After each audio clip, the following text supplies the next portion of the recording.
Masturbation की habit develop हो जाती है बच्चों में, तो ये धीरे धीरे उनकी मेंटल लाइफ, उनकी सोशल लाइफ, उनकी सेक्सुअल डेवलपमेंटल लाइफ सब पे नेगेटिव इम्पैक्ट डालता है। ये रिसर्च कह चुकी है, जितने भी बड़ी बड़ी पॉर्न वेबसाइट्स है उनका नंबर 1 कंजम्पशन इंडिया से है। 20-25 साल के लड़के अक्सर पूछते ही हैं और उनका सबसे ज़्यादा बड़ा कंसर्न होता है कि डज साइज मैटर्स। आपका सोर्स ऑफ इन्फॉर्मेशन पॉर्न है, जहाँ पर आपको साइज बताया जाता है 6, 7, 8, जो कि एक्चुअल साइज नहीं है। अगर आपके साथ कोई पार्टनर है जो सिर्फ आपके साथ इसलिए है क्योंकि आप उसके साथ 10 मिनट सेक्स कर पा रहे हो, तो फिर आपका जो गोल है वही पूरी तरह से गलत हो गया। 90% ऑफ टाइम डाइवोर्स में होता क्या है, हस्बैंड वाइफ को बताता है बच्चा लड़ना, वाइफ बताती है हस्बैंड को नपुंसक। एड का भी जबरदस्त तरीके से कि छोटी इंद्रिय निराशियों और मर्दाना कमजोरी को दूर करें इस तरीके से। क्या ये जो दवाइयाँ होती हैं ये सेफ होती हैं? आज के दिन आप किसी भी केमिस्ट पे जाएंगे, आप इस दवाई को खरीद के यूज़ करना स्टार्ट कर सकते हैं। मास्टरबेशन को लेकर के बहुत सारी बातें होती हैं, अलग अलग डॉक्टर्स की इसमें अलग अलग राय हैं। कुछ कहते हैं कि ठीक है मास्टरबेशन सेफ है। ये एक फॉल्स सेलिंग है और आप देखेंगे मोस्टली जो इस बात को प्रमोट कर रहे हैं फीमेल डॉक्टर्स है, जिनका मेल सेक्सुअल हेल्थ से कोई लेना देना नहीं है। बल्कि ये हालात हो गए कि पहले हम नॉर्मल स्पर्म काउंट बोलते थे 50 मिलियन और अबव, और WHO ने उसको 15 मिलियन कर दिया है। जो लड़कियों में फीमेल इन्फ्लुएंसर्स है बहुत अच्छा काम कर रही है। आपको रेयरली मिलेगी लड़की महीनों के लिए किसी बाबा पे जाएगी। लड़कियां को दिक्कत होगी तो वो जाएगी गायनेकोलॉजिस्ट के पास। स्टेरॉइड्स की आपने अभी बात की, जैसे जिम में आजकल के बहुत सारे लड़के हैं जो 16-17 साल की उम्र से ही इसको मतलब कंज्यूम करना शुरू कर दे रहे हैं। ये फिजिकली इंसान को कितना डैमेज कर सकती हैं? इस कारण से सडन कार्डियक डेथ, STD बोलते हैं, कि एकदम ही आदमी जिम में भागते भागते मर जाता है। आपके टेस्टिस छोटे हो रहे हैं, आपका स्पर्म काउंट खत्म हो रहा है। एक और सप्लीमेंट आता है मास गेनर। अगर किसी भी यंग लड़के का वजन बढ़ाना है तो उसको high quality protein, high quality fat along with steroids देना जरूरी है। सर एक मिथ ये है कि हर्बल सप्लीमेंट्स या किसी भी दूसरे सप्लीमेंट से पेनिस का साइज जो है वो बढ़ाया जा सकता है। अगर आप ओवर मास्टरबेशन करते हैं तो आपकी फ्यूचर में सेक्सुअल लाइफ डेफिनेटली डैमेज होगी। पिछले कुछ सालों में देखा गया है कि इंडिया में सेक्सुअल हेल्थ को लेकर के बहुत ज़्यादा बातें होने लगी है और इसके पीछे रीज़न भी है। बहुत सारी स्टडीज़ ऐसी हैं जो बताती हैं कि इंडिया में जो इनफर्टिलिटी रेट है ख़ास तौर पर लड़कों में वो बढ़ रहा है। पहले ये बातें होती थी कि जब भी बच्चा पैदा नहीं होता है तो उसके पीछे आमतौर पर इंडियन सोसाइटीज़ में लड़कियों को जिम्मेदार ठहराया जाता था, लेकिन अब ऐसा नहीं है। अब समझ में आ रही है बातें और मेडिकल साइंस भी ये चीज़ बहुत बार ये चीज़ कह चुका है कि बच्चा पैदा जब किसी कपल्स के बीच में नहीं होता है तो उसमें एक बहुत बड़ा रोल प्ले मेंस का भी होता है। कम से कम 40 से 50% उसके पीछे लड़कों का हाथ होता है। इसके अलावा पॉर्न एडिक्शन और तमाम जो चीज़ें हैं, इनफर्टिलिटी क्यों हो रही है, स्पर्म काउंट क्यों घट रहे हैं, इन सारी बातों को लेकर के आज हम बात करेंगे। हमारे साथ मौजूद है मशहूर urologist andrologist doctor Vijayant Govind Gupta, और उससे भी बेहतरीन वो एक सेक्सुअल हेल्थ एक्सपर्ट हैं, खासतौर पर main sexual health expert. Sir बहुत बहुत स्वागत है आपका लाइव हिंदुस्तान में। Thank you. सर सबसे पहले तो मैं ये कहना चाहता हूँ कि पहले तो हम पॉर्न को लेकर के बहुत कुछ बातें करेंगे। उसके अलावा क्योंकि जो जनरेशन है वो 20 से 30 और 35 साल के आसपास में इन सब चीज़ों को लेकर के बहुत ज़्यादा बातें करती है, और लास्ट में हम थोड़ा एक मिथ बस्टर टाइप का गेम भी खेलेंगे ताकि चीज़ें थोड़ा और ज़्यादा क्लियर हो सके। पॉर्न को लेकर के बात मैं सबसे पहले इसलिए करना चाहता हूं क्योंकि आजकल बच्चों के हाथ में, खासतौर पर देखा जाए 7, 8, 9 साल के बच्चों के हाथ में बहुत आराम से एक्सेसिबिलिटी है फ़ोन की। अब फ़ोन जब उनके हाथ में एक्सेसिबल है तो फिर वो कुछ भी एक्सेस कर सकते हैं, नई नई टेक्नोलॉजी को जान रहे हैं, वो एक अच्छी बात है। लेकिन उसका दूसरा पार्ट भी ये है कि वो बहुत जल्दी मैच्योर होने की कोशिश करते हैं। ऐसी चीज़ें जो बड़े लोग, जो कि कम से कम एक टीनेजर को तो मुझे लगता है कि इसके बारे में बात थोड़ा कम ही होती है, लेकिन अब वो बहुत ज़्यादा उन सब चीज़ों के ऊपर जाने लगे हैं, स्पेशली पॉर्न के ऊपर। क्या इसका इम्पैक्ट पड़ता है कम से कम आने वाले जब वो बड़े होते हैं तो उनकी सेक्सुअल हेल्थ में किस तरीके से इम्पैक्ट करता है? जो पॉर्न है या जो सेक्सुअल कंटेंट है वो एज एडिक्टिव है जैसे शराब और सिगरेट। तो क्या कोई माँ बाप है जो अपने बच्चों के हाथ में सिगरेट पकड़ाएगा? 12 साल के बच्चे के हाथ में सिगरेट दोगे? आप नहीं दोगे, बिकॉज सिगरेट पीने की पड़ जाएगी हैबिट। एडिक्शन तो होगा, नुकसान भी होगा। आज के दिन जो पॉर्न है वो as bad if not worse than smoking and alcohol है, क्योंकि पॉर्न एडिक्शन भी करता है और पॉर्न नुकसान भी करता है। तो जब किसी 12 साल के बच्चे को, जिसको नहीं पता है कि उससे उसका क्या नुकसान होने वाला है, या उसको ये पता भी नहीं कि पॉर्न क्या है, ये सोशल मीडिया का जो एल्गोरिथम है, जो सोशल मीडिया में हम यूट्यूब है, इंस्टाग्राम में बड़े बड़े चैनल देखते हैं, इनके एल्गोरिथम का एक ही व्यूअरशिप है कि भाई इनको ज़्यादा से ज़्यादा रिटेंशन देना है, कि भाई कोई आदमी देख रहे हो देखता ही रहे। तो ये सोशल मीडिया एडिक्टिव है। और जो एक 12 साल का एक जो इमेच्योर ब्रेन है, जो टेस्टोस्टेरोन के सर्जेस में गुजर रहा है, जो ग्रोइंग फेज में है, जब उसको इसका ईजी एक्सेस मिल जाता है बिना पेरेंटल कंट्रोल के, बिना पेरेंटल मतलब गेट कीपर के बिना, मतलब समझिए कि सोशल मीडिया लर्निंग के लिए भी है, पर सोशल मीडिया में स्टार्ट बच्चे लर्निंग के हिसाब से ही करते हैं। भाई पेरेंट्स का ये होता है कि बच्चे लर्न करेंगे, कोडिंग करेंगे, एआई में आगे बढ़ेंगे, अपनी करियर बनाएंगे। पर होता क्या है कि बच्चों को फ़ोन मिल गया, पर उसके बाद उनका कंट्रोल या उनकी कोई भी गार्डियनशिप तो ख़त्म हो गई।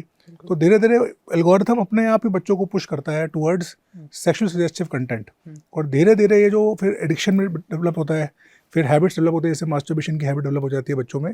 तो ये धीरे धीरे उनकी मेंटल लाइफ, उनकी सोशल लाइफ, उनकी सेक्सुअल डेवलपमेंटल लाइफ सब पे नेगेटिव इम्पैक्ट डालता है। तो सर क्योंकि कंट्रोल करने के लिए अब, क्योंकि हर पेरेंट्स अपने माँ बाप से इतने ज़्यादा खुल के बात शायद नहीं भी करते हैं, और फिर जब वो माँ बाप से खुल के बात नहीं करते हैं तो दोस्तों के बीच में बहुत सारी ऐसी चीज़ें होने लगती हैं, बातें होने लगती हैं। तो फिर इसको किस तरीके से मतलब कंट्रोल किया जा सकता है? क्योंकि मतलब हाँ, फुल्ली कंट्रोल करना तो ऑब्वियसली देखो, ये रिस्पॉन्सिबिलिटी पेरेंट्स की भी है, ये रिस्पॉन्सिबिलिटी सोशल मीडिया की भी है, और ये रिस्पॉन्सिबिलिटी मेरे हिसाब से एज अ सोसाइटी हमारी भी है। भाई सोशल मीडिया को अकेले ब्लेम करना काफ़ी नहीं है।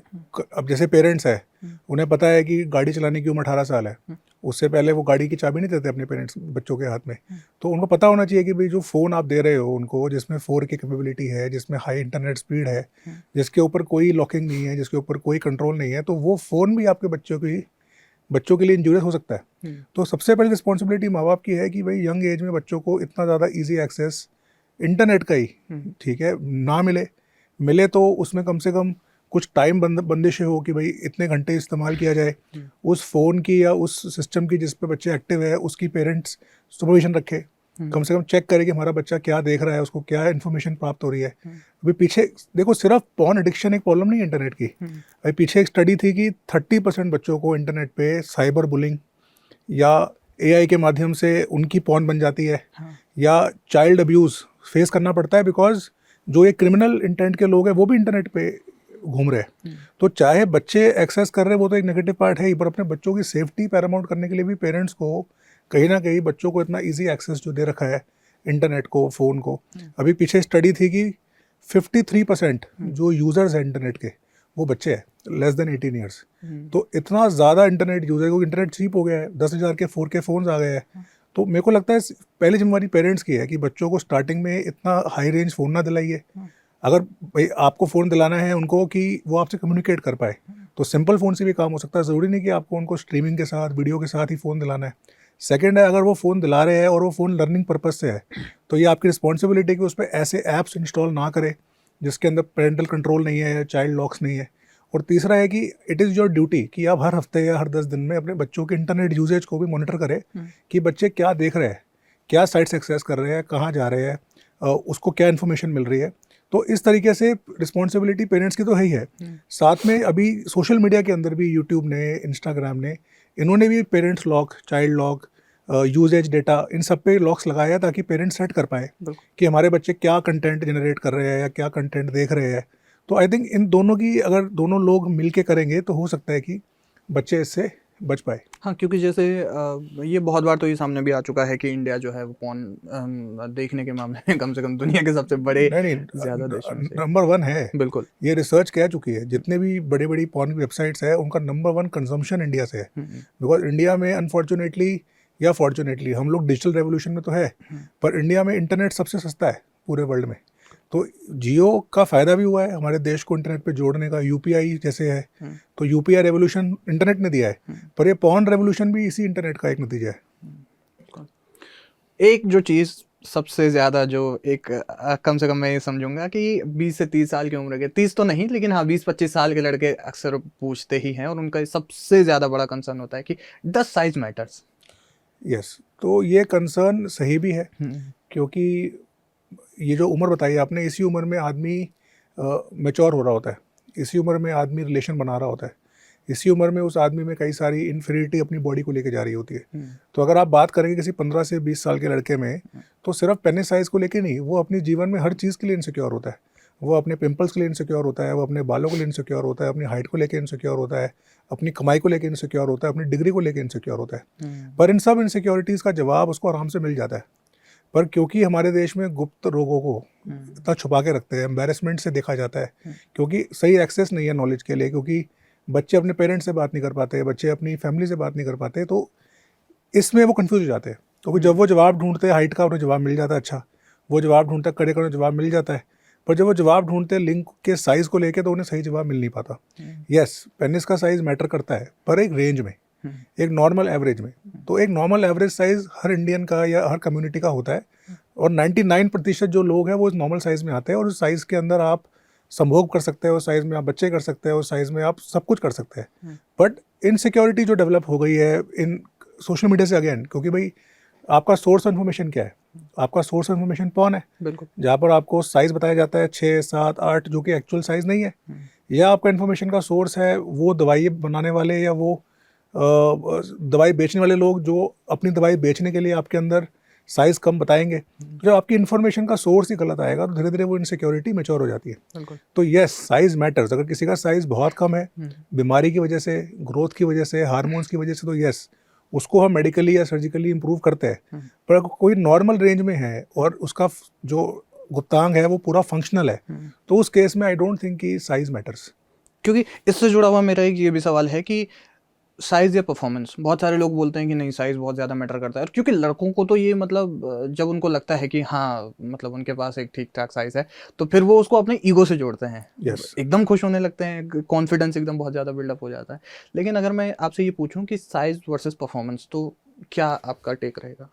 देखो, फर्स्ट थिंग ये है कि जो ये साइज़ और परफॉर्मेंस का क्वेश्चन है, ये क्वेश्चन आ रहा है अगेन हमारी सोसाइटी में। जो सेक्स का जो एक मापदंड है वो चेंज हो गया। पहले जो एक टाइम था वो सेक्स से ज़रूरी था रिलेशनशिप। पहले बातें होती रिलेशनशिप की कि हमारी शादी सही जगह पे हो, हमारा जो पार्टनर है उसके साथ हम ज़िंदगी कैसे बनाएंगे, ठीक है। पर अभी जो कम्युनिकेशन या जो इंटरनेट पे मैं देखता हूँ, मेरे पास जो पेशेंट्स आते भी है, लड़के आते भी है, उनका रिलेशन परफॉर्मेंस पे आ गया कि हमें बस वो एक बार जो सेक्स करना है उसके अंदर हमें कुछ भयंकर करके दिखाना है कि सामने वाला जो है वो हमारी तारीफ करे। उनका जो गोल है वो शॉर्ट टर्म हो गया, उनका गोल सिर्फ एक रात को लेके रह गया है। जबकि जो रिलेशनशिप बनते हैं वो सालों में बनते हैं। उस रिलेशनशिप के तो बच्चे भी होते हैं, उसमें फर्टिलिटी भी होती है, उसमें इमोशन भी होते हैं, उसके अंदर मैरिटल वाउस भी होते हैं, उसमें फैमिली भी होती है, उसमें फाइनेंसेस भी होते हैं। पर अभी सब घूम फिर के सिर्फ वो एक रात में आके, तो performance matters for that one night. But अगर हम बात करें लॉन्ग टर्म रिश्ते की तो हर चीज़ मैटर करती है। बिल्कुल। ठीक है, तो अगर आपके साथ कोई पार्टनर है जो सिर्फ आपके साथ इसलिए है क्योंकि आप उसके साथ 10 मिनट सेक्स कर पा रहे हो, तो फिर आपका जो गोल है वही पूरी तरह से गलत हो गया। ठीक है, तो I think size also matters, performance also matters, but more than that कि आप क्यों कर रहे हो सब कुछ और किससे कर रहे हो और क्या उसका एंड गोल है, वो ज़्यादा मैटर करता है। बहुत सारे लड़के ना जब इस तरीके की सिचुएशन होती है, और जब स्पेशली जब जवानी के टाइम पे एक जो एज होती है जिस टाइम पे वो मतलब सबसे ज़्यादा पीक पे होने चाहिए, उस टाइम पे जब वो अपने पार्टनर्स के साथ में सेक्स करते हैं और फिर उनके साथ में कुछ हो जाता है, या उसे परफॉर्मेंस प्रेशर कर लें, या फिर वो नहीं बहुत ज़्यादा लंबे टाइम तक कर पाते हैं, तो फिर वो बहुत ज़्यादा डिप्रेस्ड हो जाते हैं। अब इसके चक्कर में क्या होता है कि वो लोग ऐसे कुछ स्प्रेज यूज़ करते हैं जो कि टाइम को इंक्रीज कर देते हैं, या फिर इस तरह के जो कॉन्डम्स आते हैं उनको यूज़ करते हैं। क्या ये एक्चुअली हेल्पफुल है? बिल्कुल हेल्पफुल है। तो ये मेडिकल ट्रीटमेंट्स है। तो अगर किसी का टाइम या किसी का देखो, संभोग का टाइम जो किताबें कहती है वो कहती है 1 मिनट। किताबें कहती है किसी व्यक्ति का अगर संभोग का टाइम मतलब योनि के अंदर प्रवेश करने के बाद जो एक सेक्स का टाइम है, अगर वो 1 मिनट से कम है तो उसको हम लोग शीघ्र पतन या प्रीमेच्योर एजैकुलेशन बोलते हैं। हाँ। ठीक है, तो पीएमई इसलिए डिफाइन किया गया था कि 1 मिनट माना गया था कि 1 मिनट टाइम जो है वो औरत की संतुष्टि के लिए ज़रूरी है। पर जितनी भी स्टडीज़ हुई है औरतों में वो पाया गया है कि 7 से 8 मिनट एक एवरेज टाइम चाहिए किसी भी औरत को संतुष्ट होने के लिए इंटरकोर्स के टाइम पे। अब होता क्या है कि मोस्ट जो लड़के हैं यंग एज में, इनकी बात करी आपने, ये लोगों ने रिलेशनशिप डेवलप नहीं किया है, ना इन्होंने अपनी बॉडी को मैच्योर किया है। ये मोस्टली जो लोगों की इन्फॉर्मेशन है ये पॉर्न से आई हुई है। ठीक है, मास्टरबेशन एडिक्शन बहुत हाई रहता है, एक्सरसाइज और स्ट्रेस लेवल्स बॉडी मतलब एक्सरसाइज है नहीं बॉडी में, स्ट्रेस लेवल हाई रहते हैं। बिल्कुल। प्लस इसके ऊपर एंग्जाइटी, यही जो मैंने बोला परफॉर्मेंस एंग्जाइटी, क्योंकि आज के दिन हर कोई जुड़ा है सोशल मीडिया से, खिल्ली उड़ जाएगी, मजाक उड़ जाएगा, इस चक्कर में they are trying to over perform and they end up going discharging early. और उसके बाद क्या होता है कि आज के दिन लेडीज़ भी एजुकेटेड है, ठीक है, तो वो भी कई बार इस पर क्वेश्चन उठा देती है। तो इस कारण से जो ईजीएस्ट तरीका है टाइमिंग बढ़ाने का वो स्प्रे है। तो स्प्रे बेसिकली कुछ नहीं होता, स्प्रे बेसिकली सुन करने की दवाई होती है। तो सुन करने से क्या है कि जो लिंग का टोपा है, जो सेंसिटिव एरिया है, वो सुन हो जाता है, इस कारण से टाइमिंग बढ़ जाता है। पर वो सेक्स में कोई एंजॉयमेंट नहीं होता है। वो कोई प्लेजर नहीं होता है, वो सिर्फ फोकस है कि टाइमिंग बढ़ गया, किसी व्यक्ति का टाइमिंग 1 मिनट से 8 मिनट हो गया, पर वो 8 मिनट या 10 मिनट जो है वो जो प्लेजर है जो व्यक्ति को आना चाहिए वो नहीं आता है। तो इवन दो ये स्प्रेज ईजी तरीके हैं टाइम बढ़ाने के, पर इन स्प्रेज से हम सिर्फ जो परफॉर्मेंस वाला पार्ट है कि हाँ एक टाइम गिनती पूरी हो रही है, पर उससे जो रिलेशनशिप में या जो संभोग में जो एक सुख मिलता है वो सुख भी कहीं ना कहीं कम होता है। और क्रॉनिक यूज ऑफ स्प्रे से धीरे धीरे मरीज पाते हैं कि जो टाइमिंग उनका नेचुरल पहले 1-1.5 मिनट था वो भी धीरे धीरे कम हो जाता है। मतलब फिर तो होता है, टाइम आता है कि अगर स्प्रे ना यूज़ किया जाए तो 15 सेकंड 20 सेकंड भी नहीं टिक पाते, इतना भी होता है? इतना भी हो जाता है। तो इसलिए अगर आप बहुत क्रॉनिकली स्प्रेज का इस्तेमाल कर रहे हैं या बहुत क्रॉनिकली डिले दवाइयों का इस्तेमाल कर रहे हैं तो ये once in a while emergencies के लिए बनी थी, पर ये रेगुलर यूज़ के लिए नहीं बनी थी। जिस तरीके से इनको एक रेगुलर ट्रीटमेंट के फॉर्म में दिया जा रहा है मरीजों को, वो एक सही अप्रोच नहीं है। क्योंकि अब तो हर मेडिकल स्टोर पे, और अब तो बल्कि ये ऐसे भी बेचते हैं कि डॉक्टर की कोई उसमें प्रिस्क्रिप्शन नहीं लेना होता। तो ये गलत है। एक्चुअली ये दवाइयाँ OTC दवाइयाँ नहीं है, ये दवाइयाँ ओवर द काउंटर दवाइयाँ नहीं है, ये दवाइयाँ रेगुलेटेड दवाइयाँ है। ये दवाइयों के लिए भी डॉक्टर की प्रिस्क्रिप्शन चाहिए। तो आज के दिन कोई भी दवाई हो, चाहे वो सेक्स की गोलियाँ हो, टडालाफिल, वायग्रा, चाहे वो ये स्प्रेज हो, चाहे वो कोई भी दवाई हो, ये दवाइयाँ सबकी सब शेड्यूल्ड दवाइयाँ है और इन सब के लिए डॉक्टर का प्रिस्क्रिप्शन असेसमेंट ज़रूरी है।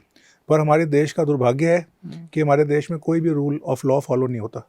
तो आज के दिन आप किसी भी केमिस्ट पे जाएंगे, आप इस दवाई को खरीद के यूज़ करना स्टार्ट कर सकते हैं। ये सेम चीज़ आप इंडिया के बाहर चले जाओ, किसी भी कंट्री में आपको अगर ये दवाइयाँ खरीदनी है तो डॉक्टर्स का प्रिस्क्रिप्शन और डॉक्टर का डायग्नोसिस ज़रूरी है।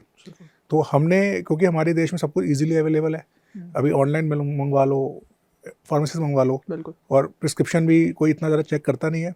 इस कारण से हमें ये गलत फहमी हो गई है कि ये दवाइयाँ ईजिली अवेलेबल है। ये दवाइयाँ इजीली अवेलेबल नहीं है, ये दवाइयाँ डॉक्टर के प्रिस्क्रिप्शन में मिलनी चाहिए, पर because of lakhs control and regulations इसको कोई भी एक्सेस कर लेता है। मुझे ये पूछना था कि ये जो स्प्रेज जैसे हम बात कर रहे हैं इन सब चीज़ों की, और वो अब बहुत ज़्यादा रेगुलर यूज़ भी हो गया है, तो क्या इनसे कोई साइड इफ़ेक्ट्स होते हैं? यस, तो स्प्रेज के साइड इफ़ेक्ट्स मल्टीपल है। तो पहली चीज़ तो ये है, स्प्रे सुन करता है। तो सुन करने से क्या है कि आपका टाइमिंग अवश्य बढ़ रहा है, पर आपको जो सेक्स में एंजॉयमेंट आना चाहिए, जो ऑर्गेज़म आना चाहिए, जो डिस्चार्ज का प्लेजर आना चाहिए, वो कहीं ना कहीं कम होता है। सेकेंड है कि ये जो नंबिंग स्प्रे है ये ट्रांसफ़र भी होता है।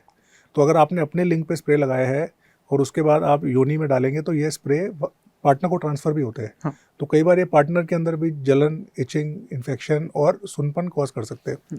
तीसरा है, ये स्प्रेज में अल्कोहल होता है। तो अल्कोहल स्प्रे होते हैं, तो अल्कोहल जब अपने आप लिंग पे लगाएंगे या मुंह में भी लगाएंगे, फिर म्यूकोजा है तो वो जलन कर सकता है, वो इन्फेक्शन और ब्लोनाइटिस नाम की बीमारी भी कर सकता है लिंग के कैप पे। थर्ड, जब आप स्प्रे बहुत ज़्यादा यूज़ करते हैं तो योर बॉडी बिकम डिसेंसिटाइज्ड। आप जो है वो सेंसेशन लेने का जो हैबिट है वो ख़त्म हो जाता है। तो कई लोगों में जब वो स्प्रे नहीं यूज़ करते, फॉर एग्जांपल किसी दिन स्प्रे नहीं लिया या स्प्रे के जाना भूल गए, तो उन पाएंगे कि उनका जो नॉर्मल टाइम था पहले वो तक भी धीरे धीरे खत्म हो जाता है। चौथा साइड इफेक्ट इन स्प्रेज का ये है कि ये ढीलापन कॉज करते हैं। जो हम जब सेक्सुअल प्लेजर लेते हैं या इंटरकोर्स करते हैं तो हमें कांस्टेंट फीलिंग की ज़रूरत है लिंग को हार्ड रखने के लिए। पर अगर इसमें प्लेजर नहीं आएगा, अगर आपको सामने सुन्न हो जाएगा, सर एक रबड़ का एक गोला हो जाएगा, तो जब वो फीलिंग नहीं आती, तो कई लड़के बताते हैं कि स्प्रे करने के बाद उनकी हार्डनेस भी चली जाती है, वो संभोग पूरा ही नहीं कर पाते। ठीक है, तो spray once in a while, sometimes emergency delay या एनहांसमेंट का तरीका हो सकता है, पर स्प्रे के लॉन्ग टर्म यूज से मल्टीपल साइड इफेक्ट्स है जो मरीजों में हो सकते हैं और जो देखते भी हैं हम लोग। अल्टीमेटली इरेक्टाइल डिसफंक्शन तक ये जा सकता है क्या? जा सकता है, अगर आप कॉन्स्टेंटली बिना सेंसेशन के इंटरकोर्स कर रहे हैं। क्योंकि अगर आपको फीलिंग ही नहीं आ रही है, अगर आप संबंध बनाते टाइम आपको सामने फीलिंग ही नहीं आ रही है, तो आपका धीरे धीरे इरेक्शन डाउन होना स्टार्ट हो जाएगा। तो बहुत बार स्प्रे लगाने के बाद, सुनपन लगाने के बाद मरीज कंप्लेंट करता है कि सर हमारा इरेक्शन ही चला जाता है, फिर हार्ड ही नहीं होता। फिर अगर लड़की टच भी कर रही है या नीचे सहला भी रही है, मालिश भी कर रही है, तो भी हार्ड नहीं हो रहा, क्योंकि वो एरिया सुन्न हो गया, तो उसको फील नहीं होता कि नीचे कुछ है। एक चीज़ सर मुझे पूछनी थी कि मास्टरबेशन को लेकर के बहुत सारी बातें होती हैं। मैं इंटरनेट पर जब अक्सर देखता हूँ इसको लेकर के, तो अलग अलग डॉक्टर्स की इसमें अलग अलग राय हैं। कुछ कहते हैं कि ठीक है मास्टरबेशन सेफ है, और उसके पीछे वो ये तर्क देते हैं कि ऐसी कोई स्टडी नहीं है जो ये बताती हो कि मास्टरबेशन खराब है। लेकिन फिर जब मैं ढूंढने की कोशिश करता हूँ तो फिर मुझे ये भी कोई स्टडी नहीं मिलती है कि मास्टरबेशन खराब नहीं है। मतलब इसमें अलग अलग वो चीज़ें बटी हुई है। आपका इस पर क्या टेक है? मेरा इस पे कोई टेक नहीं है, मेरा इस पे साइंटिफिक फैक्ट है कि आप इंटरनेट पे जितने भी डॉक्टर्स हैं जो मास्टरबेशन को सेफ बता रहे हैं, हाँ, उन्हें बोलिए एक भी ऐसी स्टडी वो आपके सामने ला के रखे जिसमें साइंटिफिक कम्युनिटी ने या डॉक्टरों के ग्रुप्स ने कभी ये रिसर्च किया हो कि क्रॉनिक मास्टरबेशन वाले लड़कों में सब कुछ नॉर्मल रहता है, नहीं मिलेगी। मास्टरबेशन अनसेफ नहीं है। ये 1960-1970 के दशक में मास्टरबेशन की बढ़त हो गई थी और मास्टरबेशन को एक साइकियाट्रिक इलनेस घोषित कर दिया था। तो इन बच्चों की साइकियाट्रिक ट्रीटमेंट होनी स्टार्ट हो गई थी। तो उसको रोकने के लिए जो साइकियाट्री सोसाइटीज़ है उन्होंने बोला था कि मास्टरबेशन कभी कभार करना अनसेफ ना नहीं है, पर उसको मल्टीविटामिन बना के, प्रोटीन पाउडर बना के कि मास्टरबेशन तो मल्टीविटामिन है, रोज़ लेना ही है, ठीक है, ये एक फॉल्स सेलिंग है, ठीक है। और आप देखेंगे मोस्टली जो इस बात को प्रमोट कर रहे हैं वो गायनेकोलॉजिस्ट हैं, हाँ, फीमेल डॉक्टर्स हैं, जिनका मेल सेक्सुअल हेल्थ से कोई लेना देना नहीं है, ठीक है। उनके ना तो मेल्स मरीज है, ना वो मेल्स का ट्रीटमेंट कर रहे हैं, ना उनके मेल्स पेशेंट्स आ रहे हैं। जितने भी आपको एंड्रोलॉजिस्ट, सेक्सोलॉजिस्ट, मर्द पुरुषाना रोग के डॉक्टर मिलेंगे, वो सबका एक मत आंसर मिलेगा आपको कि yes, masturbation is the number 1 reason जिसकी वजह से हमारे पास मरीज आते हैं बीमारी लेके।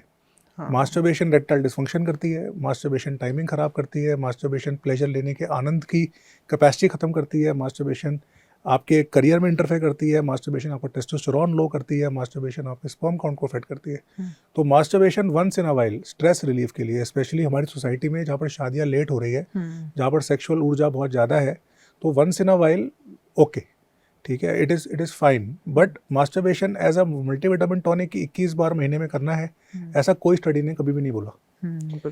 जो एक स्टडी ये बार बार हार्वर्ड की बात करते हैं वो इजैकुलेशन पे थी, वो 50-55 साल के मर्दों में की गई थी। वो स्टडी की गई थी उन बुजुर्गों में जो अपनी मैरिटल लाइफ में 21 बार सेक्स कर रहे थे, और उनमें पाया गया था कि प्रोस्टेट कैंसर कम मिला। पर कहीं पर भी उस स्टडी में ये मेंशन नहीं है कि वो मास्टरबेशन कर रहे थे 21 बार। पर हर डॉक्टर जो मास्टरबेशन को हेल्दी बता रहा है वो उसी स्टडी को यूज़ कर रहा है और 21 बार इजैकुलेशन को या 21 बार डिस्चार्ज को मास्टरबेशन की फ्रीक्वेंसी बता रहा है, जबकि उस स्टडी में कहीं पर भी मास्टरबेशन वर्ड मेंशन ही नहीं हुआ है। अगर मास्टरबेशन इतना ही हेल्दी होता तो इतने हमारे पुराने, मतलब मैं मॉडर्न साइंस का डॉक्टर हूँ, पर हमें तो पुराने ट्रेडिशनल टेक्स्ट में कहीं मास्टरबेशन नहीं मिलता है। बिल्कुल, आयुर्वेद भी यही कहता है। कामसूत्रा इतना बड़ा ग्रंथ लिखा गया, अगर कामसूत्रा के टाइम पे मास्टरबेशन कॉमन था तो वत्स्यायन मेंशन करते उसको, पूरे ग्रंथ में मास्टरबेशन वर्ड ही मेंशन नहीं है, ठीक है, ना किसी ग्रंथों में मेंशन है, ना किसी वेदों में मेंशन है, सेल्फ स्टिमुलेशन कहीं मेंशन नहीं है, ना हमारे किसी मंदिरों में फोटो है, ना हमारे किसी, मतलब कहीं तो हो। बिल्कुल, सिर्फ 1920s के बाद विक्टोरियन एरा में जब ये पोर्नोग्राफी स्टार्ट हुई, जब ये विजुअल पोर्नोग्राफी स्टार्ट हुई, जब ये लेडीज़ के कपड़े उतरने स्टार्ट हुए, जब ये बिकिनीज फैशन में आई, तभी से मास्टरबेशन आपको मिलेगा। सिर्फ 70-80 ईयर्स का ये एक डेवलपमेंट है, और उस डेवलपमेंट को अब उस लेवल पे आ गया कि हम उस डेवलपमेंट को प्रायोरिटी दे रहे हैं सेक्स के ऊपर। मतलब आज हम लड़कों को सिखा रहे हैं कि आप सेक्स मत करिए, आप अपनी बॉडी में एनर्जी मत रखिए, आप आपको शादी के लिए तैयार मत करिए, आप अपनी बॉडी को हेल्दी मत रखिए, आप 21 बार मास्टरबेशन करिए, आप पॉर्न देखिए, मास्टरबेशन करिए, सिगरेट पीजिए, शराब पीजिए, तो हम हमारे समाज का पतन खुद ही कर रहे हैं, ठीक है। तो ये तो किसी भी एविडेंस में आपको, मुझे जो डॉक्टर बोल रहे हैं कि मास्टरबेशन हेल्दी है, एक भी सिंगल स्टडी दिखा दे इसमें मास्टरबेशन हेल्दी है, नहीं है। बिल्कुल। ये तो सर, क्या हम ये मान सकते हैं कि अल्टीमेटली इनफर्टिलिटी या फिर जो स्पर्म काउंट कम होने की जो वजह है उसके पीछे मास्टरबेशन भी is one of the reason? देखो, इनफर्टिलिटी एक कॉम्प्लेक्स टॉपिक है, तो इनफर्टिलिटी के पीछे मास्टरबेशन का रोल इस संदर्भ में तो है कि आज के दिन मेरे ओपीडी में या मेरे क्लिनिक में 30% जो कपल्स आ रहे हैं जिनके बच्चे नहीं हो रहे, इनफर्टिलिटी तो दूर, वो सेक्स ही नहीं कर पा रहे, इम्पोर्टेंसी इतना हाई हो गया है आज के दिन। न्यूली मैरिड कपल्स, अभी सीज़न आ गया शादियों का, अभी ये क्या बोलते हैं उसको हम लोग, साए, तो इस टाइम मेरे ओपीडी में इतनी भीड़ है मरीजों की, क्योंकि इनकी शादियाँ होने वाली है महीने बाद, 1.5 महीने बाद, जो अपने पार्टनर से, अपनी गर्लफ्रेंड से, अपने फियांसे से सेक्स ही नहीं कर पा रहे, ठीक है। और जब ये शादियाँ ख़त्म हो जाएगी तो अब 1 साल बाद ये वही सेम पेशेंट आएंगे जो 1-1 साल तक अपने पार्टनर से रिलेशन नहीं बना पा रहे। तो मास्टरबेशन इम्पोर्टेंसी इतनी सीवियर कॉज करता है कि इस कारण से रिलेशन ही नहीं बनते, तो रिलेशन नहीं बनेंगे तो कहाँ से बच्चे होंगे, ठीक है। और बाकी इनफर्टिलिटी का कारण दिल्ली और मुंबई जैसे शहरों में पोल्यूशन की वजह से है। आप देखिए, AQI हाई है, पेस्टिसाइड्स खाने में है, पानी गंदा है, आर्सेनिक लोडेड वाटर है, ठीक है, आपका दूध अडल्ट्रेटेड है, खाना अडल्ट्रेटेड है, सब्जी फल फ्रूटों पे पेस्टिसाइड लग के आ रहे हैं, प्लास्टिक में पानी पी रहे हैं, रेडिएशन एक्सपोजर है, तो इतने टॉक्सिक एनवायरनमेंट में कहाँ स्पर्म बनेंगे। स्पर्म बनने के लिए चाहिए एकदम क्लीन, क्योंकि sperm requires the cleanest body. आपका खान पान साफ़ हो, आपकी साफ़ हवा पानी साफ़ हो, आपकी डाइट लाइफस्टाइल साफ़ हो, तब आपके अच्छे स्पर्म बनेंगे। इतने ख़राब माहौल में रह के तो किसी के स्पर्म नहीं बनेंगे। तो दिल्ली NCR आप देखेंगे इस टाइम IVF सेंटर्स की धूम है, IVF सेंटर्स को लाखों करोड़ों रुपए इन्वेस्टमेंट मिल रही है, वेंचर फंड आ रहे हैं, ठीक है। IVF पहले होता था कि कोई 100 में से किसी एक कपल को जरूरत पड़ती थी, अब उल्टा हो गया, अब कोई 100 में से एक कपल को बच्चे हो रहे हैं, 99 कपल्स तो IVF ही करा रहे हैं। तो कोई शादियाँ लेट कर रहे हैं, 30-35 साल में शादी हो रही है, उस टाइम तक स्पर्म नहीं काम करते हैं, उस टाइम तक उम्र भी ढल जाती है, फिर वाइफ की एज बढ़ जाती है, उसके बाद फिर ये जो माहौल में हम रह रहे हैं वो माहौल की टॉक्सिसिटी इतनी है, तो जितने पेशेंट आ रहे हैं आजकल सबके sperm count less than normal है। बल्कि ये हालात हो गए कि पहले हम नॉर्मल स्पर्म काउंट बोलते थे 50 मिलियन एंड अबव, अब WHO ने उसको 15 मिलियन कर दिया है, क्योंकि 15 मापदंड लो कर दिया कि एटलीस्ट नॉर्मल किसको बोले, बिल्कुल, वरना तो 90% लोग नॉर्मल में आ जाएंगे। पिछले कुछ 15-20 सालों में ही ये थोड़ा सा कुछ ज़्यादा ही पीक पे होना शुरू हुआ है ना। एक टॉपिक पे सर मैं थोड़ा और ज़्यादा बात करना चाहता हूँ कि नाइटफॉल को लेकर के बहुत सारी चीज़ें हैं, हालांकि डिस्कस भी अब थोड़ा सा मुझे लगता है पिछले कुछ टाइम से कम होने लगा, लेकिन नाइटफॉल का रीज़न क्या है, क्यों ये लड़कों में ऐसा होता है? तो नाइटफॉल एक फिजियोलॉजिकल फिनोमिना है। जैसे शरीर अपने आप को साफ करता है मल से, मूत्र से, उसी तरह शरीर अपने आप को ओल्ड सीमन से भी साफ करता है। ओके। तो अगर आप मास्टरबेशन नहीं कर रहे हैं, अगर आप हेल्दी है, आपके अंदर हेल्दी टेस्टोस्टेरोन बन रहा है, तो आपके अंदर एक मात्रा में सीमन बनेगा। और नॉर्मली जब आप सोते हैं रात को, REM स्लीप में आपको ड्रीम्स आते हैं, टेस्टोस्टेरोन लेवल हाई है, तो नॉक्टर्नल इरेक्शंस होते हैं। किसी भी आदमी में नींद के समय रात भर में 3 से 4 बार इरेक्शन आता है जाता है, इरेक्शन आता है जाता है, जो हेल्दी होता है, ठीक है। तो नॉक्टर्नल इरेक्शंस एक नॉर्मल आदमी का, जैसे नॉक्टर्नल इरेक्शंस, मॉर्निंग इरेक्शंस और नाइटफॉल रिलेटेड है। तो अगर आपका टेस्टोस्टेरोन लेवल पीक पे है, आपकी हेल्थ अच्छी है, ब्लड सप्लाई अच्छा है, तो आपको 3 से 4 बार इरेक्शंस रात को आएंगे। जब भी REM स्लीप में आपको कोई भी ऐसी चीज़ दिमाग में चलती है जो सेक्सुअल हो, और उस दौरान अगर आपका 7 या 10 दिन के अंदर सेक्स नहीं हुआ है या आपने मास्टरबेशन नहीं किया है, तो बॉडी अपने आप इजैकुलेट करके पुराने सीमन को निकाल देती है। तो नाइटफॉल एक मात्रा में नॉर्मल है, फिजियोलॉजिकल है, बीमारी नहीं है, ठीक है। तो अगर किसी व्यक्ति को 4 से 5 बार महीने में नाइटफॉल होता है, तो it is actually a sign कि वो हेल्दी है, कि उसके अंदर semen quantity, testosterone levels healthy बन रहे हैं। पर नाइटफॉल बहुत ज़्यादा हो रहा है, बहुत अधिक हो रहा है, डेली हो रहा है। नाइटफॉल की वजह से नींद डिस्टर्ब हो रही है, नाइटफॉल की वजह से जलन इन्फेक्शन रहती है, नाइटफॉल की वजह से मरीज़ वीक फील कर रहा है, या नाइटफॉल की वजह से वो अपनी पढ़ाई में कंसंट्रेट नहीं कर पा रहा, तो उन कंडीशन में हम कुछ एक्सरसाइजेस है, जैसे कीगल एक्सरसाइजेस है, और कुछ मेडिकेशन से उस नाइटफॉल की मात्रा को कुछ समय के लिए कम कर सकते हैं, जब तक कि वो या तो मैरिड ना हो जाए, या वो अपने करियर का जो भी गोल है पूरा ना कर ले, या उसकी जो मेंटल एंग्जाइटी है वो कम ना हो जाए।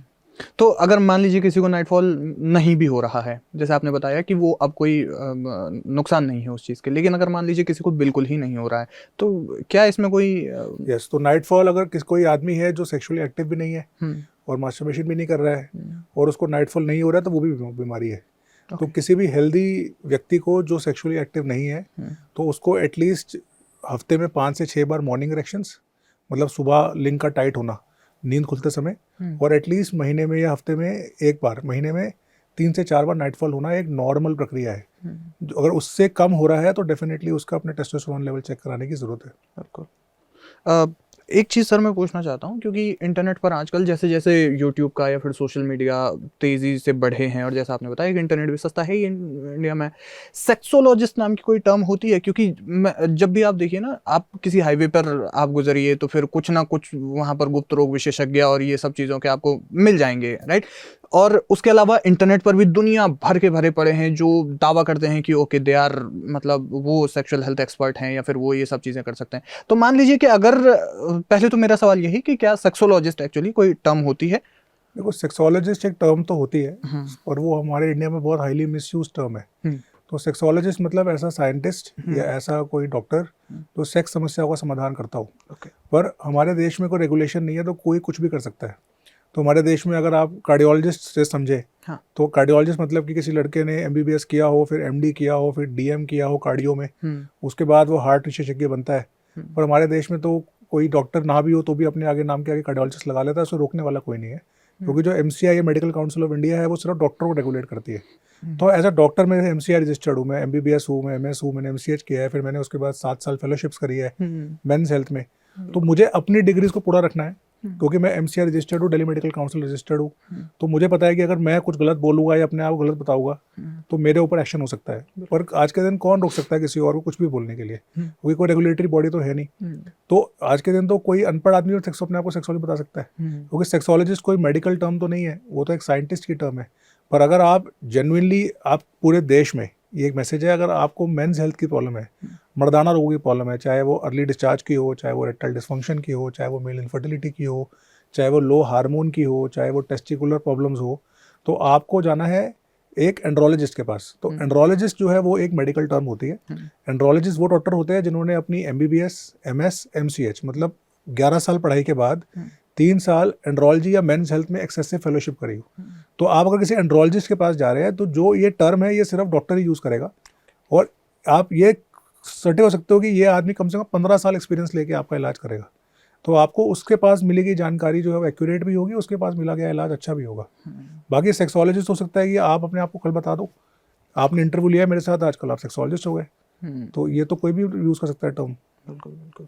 तो कहने का मतलब ये है कि हर किसी के पास कम से कम, या फिर अगर किसी के पास जा रहे हैं, क्योंकि सेक्सुअल प्रॉब्लम्स में एक्चुअली क्या होता है कि लड़के पहले तो खुद भी डिप्रेस्ड होते हैं, और फिर उसके बाद जब वो ऐसे ही किसी इंटरनेट पर ढूंढ करके किसी के भी पास चले जाते हैं, और फिर अगर उनको उसका कोई रिजल्ट नहीं मिलता, फिर वो और ज़्यादा इससे डिप्रेस्ड होते हैं।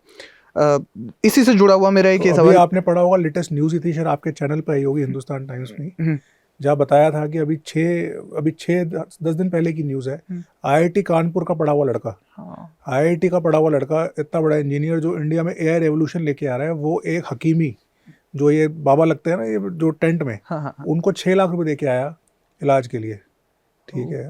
और उसके बाद फिर उसने केस किया पुलिस में, और वो वहाँ से वो बाबा गायब हो गया।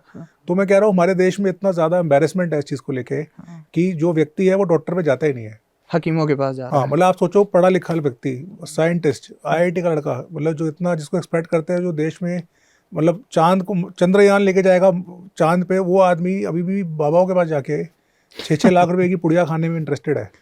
तो ये हालात है सेक्सोलॉजी, मतलब मेंस हेल्थ को लेके हमारे देश में, क्योंकि इतनी ज़्यादा सेल्फ गिल्ट है, क्योंकि हर व्यक्ति को लगता है कि मुझ में कुछ प्रॉब्लम है, ये प्रॉब्लम से मेरे को कल को कुछ हो ना जाए, या कल को मेरी खिल्ली ना उड़ जाए, या तो ना दोस्तों से बात करता है, ना पेरेंट्स से बात करता है, ना फ्रेंड्स से बात करता है, ना ब्रदर से बात करता है, अंदर तक कुड़ता रहता है, बस अंदर ही अंदर वो मरता रहता है। और फाइनली उसको क्या लगता है, जो ईजिएस्ट, मतलब he is the easiest target for this, I will call them criminals, क्योंकि आप किसी आदमी को बिना साइंस का, बिना एविडेंस का इलाज दे रहे हो, वो भी इतना महंगा, ठीक है। तो एटलीस्ट मतलब there should be some responsibility from the doctor community also, कि भाई इन क्वैक्स को या इन फेक डॉक्टर्स को भी कहीं ना कहीं आपको कंट्रोल करके टारगेट करना पड़ेगा। इनफैक्ट इन पर एक्शन लेने की भी ज़रूरत है, क्योंकि एक बार जब अगर वो कहीं पर चले जाते हैं लड़के, क्योंकि वो एक तो पेरेंट्स से बात नहीं कर पाते। जैसे हम लड़कियों की बात करते हैं, तो लड़कियों को जैसे अब जब वो धीरे धीरे प्यूबर्टी में आती हैं, वो पीरियड्स उनको होते हैं, तो फिर वो अपने मम्मी से हो सकता है कि बात कर लें, लेकिन जैसे लड़कों में हार्मोनल चेंजेस होते हैं,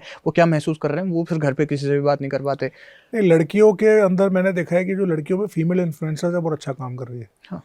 फीमेल इन्फ्लुएंसर्स ने लड़कियों को लेके जो एम्बैरेसमेंट है, चाहे मेंसेस को लेके, चाहे पैड्स को लेके, चाहे हार्मोनल चेंजेस को लेके, चाहे प्रेगनेंसी को लेके, चाहे ब्रेस्ट साइज को लेके, उन्होंने काफ़ी हद तक उसको नॉर्मलाइज कर दिया है। तो आज के दिन जो लड़कियां हैं उनको पता है कि भाई ये प्रॉब्लम है तो इसका ये इलाज है, और गायनेकोलॉजिस्ट पे जाना है। मेन में अभी तक ये काम नहीं हो पाया है। मेन में आज भी ना तो उन्हें पता है डॉक्टर कौन है, ना उन्हें पता है जाना किस पे है। आपको रेयरली मिलेगी लड़की महीनों के लिए किसी बाबा पे जाएगी, बिल्कुल, ठीक है। लड़कियां को दिक्कत होगी तो वो जाएगी गायनेकोलॉजिस्ट के पास, उन्हें पता है गायनेकोलॉजिस्ट जो है डॉक्टर है मैडम, और ये हमारा ट्रीटमेंट ठीक से कर देगी। जबकि लड़कों को पता नहीं जाना किस पे है।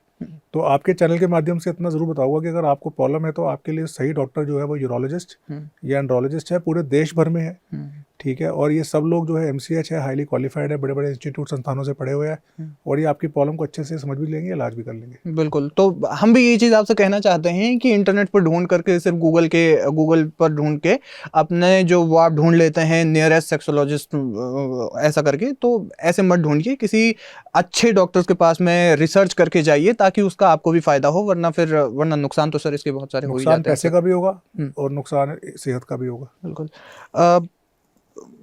सर, मर्दाना कमजोरी को लेकर के बहुत सारी बातें होती हैं, है ना। ऐसी बहुत सारी दवाइयाँ हैं जो ये मतलब जो अपना खूब ऐड चलाती हैं। इनफैक्ट इंटरनेट पर तो जब आप सोशल मीडिया स्क्रॉल करते हैं, वहाँ भी बहुत सारी चीज़ें होती हैं, और ऐड का भी ज़बरदस्त तरीके से कि छोटी इंद्रिय निराश क्यों और मर्दाना कमजोरी को दूर करें, इस तरीके से। क्या ये जो दवाइयाँ होती हैं ये सेफ होती हैं? आप खुद समझिए कि जब आपको कारण नहीं पता और ना बीमारी पता, और दवाई कैसे काम करेगी। मर्दाना कमजोरी एक बहुत ही जेनरिक सा वर्ड है, कमज़ोरी मतलब क्या, क्या टाइमिंग में दिक्कत है, क्या इरेक्शन में दिक्कत है, क्या साइज़ कंसर्न्स है, क्या इनफर्टिलिटी है, क्या हार्मोन डाउन है, ये 5 कंडीशन अलग अलग है। तो इन 5 कंडीशन का पहले डायग्नोसिस बनाना जरूरी है। देखिए मेडिकल साइंस क्या कहती है, पहले आप बीमारी पकड़ो फिर उसका इलाज करो। ये जो नब्जी इलाज है, नब्जी इलाज मतलब कि आप सिर्फ हाथ की नब्ज़ पकड़ रहे हैं और उससे आप बता रहे हैं कि प्रॉब्लम क्या है। ये नब्जी इलाज से आगे बढ़ गई है साइंस। तो आपको अगर अपने अंदर वीकनेस फील हो रही है, वीकनेस इन द सेंस कि सेक्सुअल वीकनेस फील हो रही है, अगर आपको लग रहा है कि भाई मैं परफॉर्मेंस नहीं कर पा रहा हूँ या मैं सेक्सुअली ठीक नहीं हूँ, तो सबसे पहले ये है कि आपको अपनी बीमारी पकड़नी पड़ेगी कि कारण क्या है। क्या टेस्टोस्टेरोन लो हो गया है, या कोई अंदर विटामिन डेफिशिएंसी हो गई है, या ब्लड सप्लाई की प्रॉब्लम है, या आपको शुगर तो नहीं हो गई है, या आपके लेफ्ट तो ख़राब नहीं हो गया है, क्या आपने ओवर वेट गेन तो नहीं कर लिया है, कि एक्सरसाइज प्रॉब्लम तो नहीं है। अब आप समझिए कि एक ऑनलाइन सब चीज़ों की एक कॉमन दवाई बना के दे रहे हैं। तो मैं तो चाह रहा हूँ कि ये जो ऑनलाइन वाले हैं ये कैंसर का इलाज भी कर दे। ठीक है, कैंसर के लिए क्यों ये डॉक्टर भी भेजते हैं, ऐसी तो बढ़िया दवाई ऐसी भी होगी जब कोई दवाई इतनी स्ट्रांग है कि वो मर्दाना कमजोरी ठीक कर सकती है बिना डायग्नोसिस बनाए। तो ऐसे बहुत बीमारियां और है, अंधापन है, चश्मा उतार लो, हाइट बढ़ा लो। आप देखो ये जो टोटके हैं ये आपको वही मिलेंगे जहाँ पर कंसर्न एरिया ज़्यादा है। फॉर एग्जाम्पल चश्मा उतरवाने का टोटका मिल जाएगा, हाइट बढ़ाने का टोटका मिल जाएगा। तो ये टोटके है, ये इलाज नहीं है। और आदमी की एक फितरत होती है इजी इलाज कि जी सब कुछ कवर हो जाएगा, जी एक ही दवाई खानी है। ठीक है, तो फर्स्ट थिंग इज़ कि जो डॉक्टर आपको बिना डायग्नोसिस बताए, बिना आपकी जांच किए, बिना आपकी बीमारी पकड़े आपको इलाज, सबसे पहले तो वही एक थोड़ा रेड फ्लैग है कि इलाज कैसे होगा। ठीक है, तो I think this is just pure gimmick and marketing. और घुमा फिरा के उन सब की दवाइयों का कॉम्बिनेशन सेम ही है। आप देखेंगे कॉम्बिनेशन में 5 चीज़ें आपको, ये सफ़ेद मूसली, कोंच, शिलाजीत, अश्वगंधा, स्वर्ण भस्म, मोती, मतलब जो कुछ पॉसिबल है पीस के देना वो पीस के देंगे उसके अंदर, और उसमें मिला देंगे टडालाफिल की गोली जो आपको पता नहीं होगी। अभी पीछे भी एक रिसर्च आई थी और यह पब्लिश रिसर्च है, बहुत सारे बड़े बड़े कंपनियों की दवाइयाँ जो ये नाम से आती है ना, रोगन जोश और क्या क्या नाम से, इन दवाइयों में जब चेक किया गया सब में टडालाफिल, सिडनाफिल वगैरह मिली।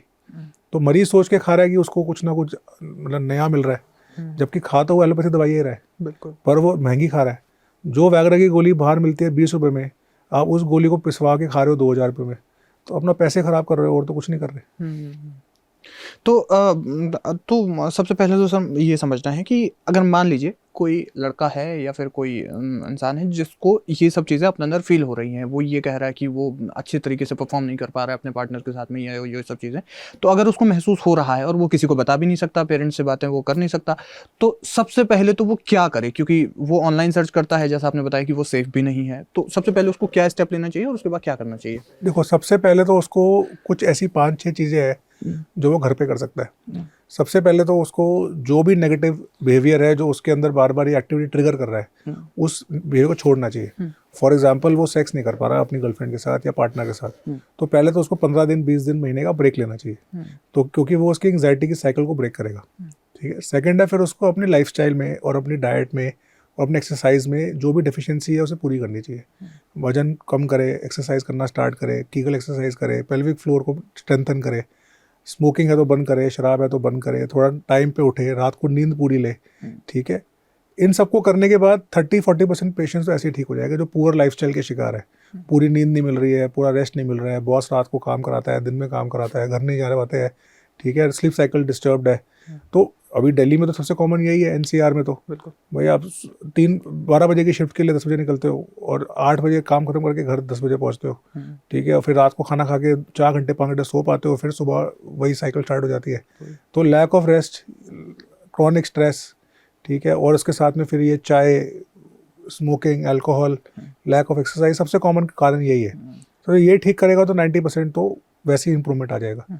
अगर ये करने के बाद 15 से 20 दिन के बाद अगर नहीं इंप्रूवमेंट आ रहा है तो फिर आपको अपने कुछ बेसिक टेस्ट कराने चाहिए। फुल बॉडी वर्कअप, जैसे अपना LFT है, KFT है, थायराइड है, शुगर तो नहीं हो गई है, टेस्टोस्टेरोन तो नहीं लो हो गया है, अपना हार्मोनल वर्कअप जो आज के दिन किसी भी अच्छी लैब में पैकेज में हो जाता है। आप ये जितने मैंने किसी का नाम नहीं लूँगा कि ऐड नहीं है, पर किसी भी बढ़िया लैब से आप ऐप से करा लीजिए अपने टेस्ट, वो टेस्ट की रिपोर्ट आ जाएगी, फुल बॉडी चेकअप। उस रिपोर्ट में जो चेंजेस आएंगे उसके डॉक्टर से मिलिए, उसे ठीक करिए, उससे आपको काफ़ी इंप्रूवमेंट मिलेगा। और उसके बाद भी आपको लगे कि नहीं ठीक हो रहा है, फिर आप स्पेशलिस्ट से मिलिए, फिर स्पेशलाइज्ड जांचें होती है, जैसे हार्डनेस की कमी है तो उसकी स्पेशलाइज्ड जांचें हैं, हार्मोन की कमी उसकी स्पेशलाइज्ड जांचें हैं, बच्चे नहीं हो रहे उसकी स्पेशलाइज्ड जांचें हैं, टाइमिंग प्रॉब्लम उसकी स्पेशलाइज्ड जांचें हैं। तो उन जांचों को करके चलेगा पता कि प्रॉब्लम क्या है, फिर उसके इलाज भी है। अब एक मिसकंसेप्शन ये है कि भाई डॉक्टर पे जाएंगे तो महंगी इलाज लिख देगा, सर्जरी कर देगा, ऐसा नहीं है। ठीक है, आज भी मेरे सेंटर पे और जितने भी मेरे कोलीग्स हैं 90% पेशेंट्स को बहुत हल्की दवाइयों में परमानेंट इलाज मिल जाता है। ठीक है, बहुत सस्ते से परमानेंट इलाज मिल जाता है। ठीक है, बुखार के लिए, मलेरिया के लिए, डेंगू के लिए जिस तरह इलाज होता है उस तरह इसका भी इलाज है, बीमारी है। पर जिन मरीजों में इलाज से आराम नहीं आता उनके लिए और भी इलाज अवेलेबल है। तो ये एक मिसकंसेप्शन है कि भाई अंग्रेजी दवाई चालू करोगे तो लाइफ लॉन्ग खानी पड़ेगी, डॉक्टर पे जाओगे तो सर्जरी कर देगा, ऐसा नहीं है। 90% ऑफ टाइम्स अगर आपकी बीमारी ट्रीटेबल है और पकड़ में आती है तो उसका सिंपल मंथ का, 1 महीने का, 2 महीने का इलाज है, कोई बहुत लंबा इलाज भी नहीं है। ये सब चीज़ें जैसे आपने बताया कि लाइफस्टाइल को हेल्दी करना, ठीक करने के बाद उन सब चीज़ों के पास अगर किसी डॉक्टर की भी ज़रूरत अगर किसी को पड़ रही है तो उसको एंड्रोलॉजिस्ट या फिर यूरोलॉजिस्ट के पास जाना चाहिए। उसके अलावा नहीं, MBBS तो हो कम से कम, हाँ, कम से कम फिजिशियन तो हो, कम से कम पढ़ा लिखा डॉक्टर तो हो, तो वो कम से कम बेसिक तो ट्रीट करेगा। फिर आप मतलब एटलीस्ट क्वैक्स के पास जाना नहीं चाहिए। क्वैक्स मतलब कि ऐसे डॉक्टर जो नहीं क्वालिफाइड है उनके पास नहीं जाना चाहिए, क्योंकि वो एक तो आपको डाइवर्ट कर देंगे, आपका समय खराब करेंगे, पैसे खराब करेंगे, प्लस जो बीमारी हो सकता है कि आसानी से ठीक हो जाए वो प्रोग्रेस कर जाएगी, तो फिर उसको और डिफिकल्ट है मैनेज करना। ईडी सर आजकल थोड़ा सा ज़्यादा ही कॉमन हो गया है बहुत सारे लोगों में, और इवन अब तो बहुत सारे ऐसे भी लोग हैं जो कि बहुत उम्र उनकी ज़्यादा नहीं हुई है लेकिन फिर भी वो बहुत कम उम्र में ये सब चीज़ें फेस कर रहे हैं। तो पहले तो ईडी क्यों होता है, और दूसरा क्या ईडी का कोई परमानेंट सॉल्यूशन है, कोई इलाज है? तो इरेक्टाइल डिसफंक्शन मतलब ऐसी कंडीशन जिसके अंदर जो इंद्री है, लिंग है या जो मेल ऑर्गन है उसके अंदर ब्लड सप्लाई एडिक्वेट नहीं है उसको हार्ड रखने के लिए। तो जो हमारा जो लिंग है उसके 2 काम होते हैं, एक पेशाब करना और एक सेक्स करना। ठीक है, तो हमारे ऑर्गन को इस तरह बनाया गया है कि उसके अंदर समय पे जब अराउजल होता है या जब इच्छा होती है उस समय खून भरता है और वो पूरा हार्ड हो जाता है और अपना संभोग क्रिया पूरा होने के बाद वो ढीला पड़ जाता है। पर इस काम को करने के लिए मल्टीपल चीज़ें हैं जो लिंग में होती है। तो इसमें नर्व्स भी इन्वॉल्व है। नर्व्स मतलब कि जो सेंसरी नर्व्स है, मतलब फॉर एग्जांपल आप देखिए, आपने किसी अच्छी लड़की को देखा, इरेक्शन आ गया, आपने कई बार नहीं भी देखा, आंखें बंद है, पर किसी ने आपके लिंग को सहला दिया तो भी इरेक्शन आ जाता है। ठीक है, तो कई तरह के नर्वल स्टिमुलस होते हैं जो लिंग को एक्टिवेट करते हैं और इनके बीच में बहुत मतलब फाइन बैलेंस होता है कि ये नर्व प्रॉपर्ली काम करे। तो अगर कोई भी बीमारी है जो नर्व्स को खराब कर दे चाहे, तो वो भी ईडी कर सकती है। ठीक है, मैं कह रहा हूँ कि ईडी के कई कॉजेज होते हैं। ठीक है, सेकंड है कि ब्लड सप्लाई आना। तो कोई बीमारी ऐसी हो जिसमें आर्टरीज खराब हो जाए, आर्टरीज मतलब जो ब्लड कोशिका है जो ब्लड लेके आती है ये खराब हो जाए, ये डायबिटीज़ में खराब हो सकती है, दिल के कंडीशन में खराब हो सकती है, बीपी के मरीजों में खराब हो सकती है। ठीक है, चोट में खराब हो सकती है। ठीक है, फिर होती है वेन्स। वेन्स मतलब कि जब हमारे लिंग में ब्लड बढ़ जाता है तो जो वेन्स है, वेन वो कोशिका ब्लड लेके जाती है। तो नॉर्मल आदमी में आप देखो, हमारे हाथ में अगर खून आएगा तो खून जाएगा भी, पर हमारा लिंग अकेला ऑर्गन है जो ब्लड को रेगुलेट करता है। जब इरेक्शन आता है तो उस समय ब्लड आता है, उस ब्लड को रोक देती है ताकि ब्लड वापस जा ना पाए और वो ब्लड लिंग में रहता है, तो वो वेन्स करती है। तो अकेली वेन्स हमारी बॉडी में जो ब्लड को रोक सकती है वो लिंग में है। अगर ये रोकने का प्रबंधन खराब हो जाए, ये वीनस लीक बोलते हैं, टाइप 2 ईडी तो ज़्यादा कॉमन हो गया यंग लड़कों में। वो क्या है, उनको इरेक्शन तो आ जाता है पर वो इरेक्शन को होल्ड नहीं कर पाते, उसको सस्टेन नहीं कर पाते। जब तक वो तैयार होते हैं सेक्स करने तब तक इरेक्शन चले जाता है, वो सारा खून बह जाता है, तो उसको वीनस लीक बोलते हैं। वीनस लीक क्लासिकली होता है लाइफस्टाइल की वजह से, chronic sitting, poor pelvic floor, over masturbation, ठीक है, ट्रॉमा, इन सब चीज़ों से वेन्स खराब हो जाती है। और बहुत सारे मरीज जो यंग वाले हैं इनमें ये प्रॉब्लम मिलती है। इनको इरेक्शन आ रहा होता है, इनको इच्छा भी हो रही होती है, डिज़ायर भी हो रहा होता है, पर ये बिना हाथ में पकड़े अपने आप को हार्ड रख नहीं पाते। क्योंकि जब आपको वजाना में डालना है या औरत के योनि में डालना है तो आपको उसको छोड़ना पड़ेगा, तो जैसे ही छोड़ता है वैसे ही पेनिस डाउन चले जाता है। इसको टाइप 2 ईडी बोलते हैं, जो वीनस फेलियर से होता है। फिर होता है हमारा जो इरेक्टाइल डिसफंक्शन हार्मोन की कमी से, टेस्टोस्टेरोन गिर गया, इंसुलिन बढ़ गया, थायराइड खराब हो गया, प्रोलैक्टिन खत्म हो गया, कोर्टिसोल बढ़ गया। तो आप समझिए कि ईडी भी कोई एक बीमारी नहीं है, इरेक्टाइल डिसफंक्शन भी कम से कम 15 तरीके का होता है। अब किस मरीज में कौन सा इरेक्टाइल डिसफंक्शन है, उसके अंदर क्या प्रॉब्लम आ रही है, उसको आइडेंटिफाई करना, उसको टेस्ट करना, फिर उसका इलाज करना, ये मेडिकल साइंस है। पर आप उसको मर्दाना कमजोरी बोल के एक चूरन खिला दोगे, वो मेडिकल साइंस नहीं है। तो कोई परमानेंट सॉल्यूशन है इसका? परमानेंट सॉल्यूशन फिर वही बात है कि ये जो बीमारियां है ये डिपेंड करती है कितनी सीवियर है, कितने सालों से। अब कोई 60 साल का बुजुर्ग है जिसको डायबिटीज़ भी है, बीपी भी है, दिल में 3 छल्ले डले हुए हैं, आँख चेंज हो चुकी है, थायराइड की बीमारी है, शुगर के लिए इंसुलिन लगा रहा है, अब वो बोलेगा सर मुझे दवाई खिला दो 10 दिन में ठीक हो जाओगे, नहीं होने वाला। लिंग भी उसकी बॉडी का पार्ट है, अगर वो 60 साल का, लिंग भी 60 साल का है, ठीक है। तो कोई 60 साल का बुजुर्ग चाहे कि भाई मेरे को कोई इलाज दे दो, परमानेंट तो नहीं होगा, उसमें दवाइयाँ कुछ समय चलेगी। वर्सेस एक यंग लड़का है जो 18 साल का है, जो ओवर मास्टरबेशन कर रहा है, जो फिजिकली एक्सरसाइज नहीं करता है, जिसके टेस्टोस्टेरोन लेवल डिप हुए हैं, जिसने जिम में स्टेरॉइड्स लगा लिए है। अब ये लड़का है, इसके अंदर स्टेरॉइड्स बंद करा दो, टेस्टोस्टेरोन ठीक करा दो, इसकी मास्टरबेशन छुड़वा दो, ये ठीक हो जाएगा 3 महीने में। तो दोनों ही अलग अलग कंडीशंस है, तो परमानेंट इलाज नहीं है, इलाज है। तो ऐसे इलाज भी है जो दवाइयों से है, ऐसे इलाज भी है जो ठीक कर सकते हैं, ऐसे इलाज भी है जिनको लेना पड़ता है, और ऐसे इलाज जिनको सर्जरी करनी पड़ती है।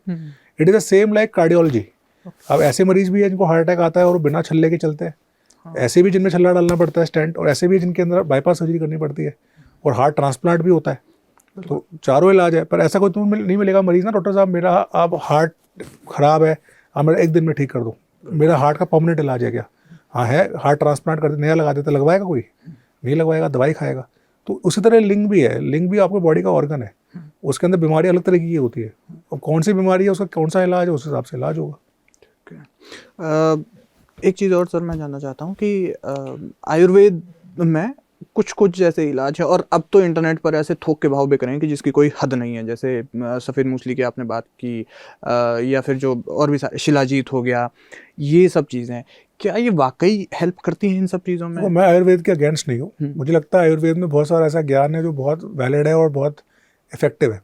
मुझे लगता है आयुर्वेद में 2 चीज़ें ऐसी है जो कि ट्रू है। पहला है जो आयुर्वेद में बताया गया है प्रिवेंटिव स्ट्रेटेजीज, मतलब जो मैं बताया सारा लाइफस्टाइल, एक्सरसाइज, योगा, एक कीगल एक्सरसाइज है। कीगल एक्सरसाइज विदेशी एक्सरसाइज है, बट कीगल एक्सरसाइज का जो जड़ है वो योग में है, ठीक है। जैसे उसको अश्विनी मुद्रा बोलते हैं हमारे योग में। तो अश्विनी मुद्रा डिस्क्राइब्ड है कई हज़ार साल से कि भाई अश्विनी मुद्रा जो है पेल्विक हेल्थ के लिए अच्छा है, मर्दों के प्रोस्टेट को, सेक्सुअल पावर को हाई रखती है, ठीक है। तो ये आयुर्वेद से ही है, ये कोई मॉडर्न साइंस से नहीं आई है, ठीक है। धूम्रपान नहीं करना है, शराब नहीं पीनी है, रेगुलर एक्सरसाइज करनी है, खाने में क्या हेल्दी अनहेल्दी है, तो ये सब तो आयुर्वेद में लिखा ही हुआ है। फॉर एग्जाम्पल गार्लिक है, तो साइंस में प्रूवन है कि गार्लिक के ऊपर टेस्टोस्टेरोन बढ़ता है। तो कुछ चीज़ें आयुर्वेद में है ऐसी जो कि आज भी साइंस मानता है और इफेक्टिव है। सेकंड जो मैंने बताया कि जो आयुर्वेद में जो जितने भी ये शिलाजीत है, अश्वगंधा है, सफ़ेद मूसली है, ये इफेक्टिव है अगर आपको अच्छे फॉर्म में प्योर मात्रा में मिले, पर ये प्रिवेंटिव ज़्यादा रोल है इनका। मतलब अगर आप इनको रेगुलर ले रहे हैं अपनी बॉडी को हेल्दी रखने के लिए, मतलब they are more for prevention, क्या बीमार हो ना, पर एक बार आप बीमार हो गए तो इन दवाइयों से ठीक होना मुश्किल है। तो माइल्ड कंडीशंस में जहाँ पर बीमारी हल्की है वहाँ पर हो सकता है कि अच्छी क्वालिटी का सामान लिया गया हो, प्रॉपर वैद्यचार्य के अंदर लिया गया हो, उसमें भी साइंस है। आयुर्वेद के अंदर भी डॉक्टर्स होते हैं, BMS है, प्रॉपर डिग्री है, क्वालिफाइड आदमी ने प्रॉपर मिश्रण को प्रॉपर तरीके से आपको दिया जाए तो उसका बेनिफिट होगा। पर यह कि आप बोतलों में भर के इसको वन सोल्यूशन फिट्स ऑल के फॉर्म में अमेजोन पे बेच रहे हो, ठीक है, कोई भी आदमी खा लो, वो कोई सोल्यूशन नहीं है। तो अगर किसी आयुर्वेदाचार्य ने या किसी अपने इस फील्ड में क्वालिफाइड आदमी ने आपको असेस करके प्रॉपर मिश्रण बना के दिया है तो हो सकता है कि प्रिवेंशन में भी काम आए, वो ठीक करने में भी काम आए।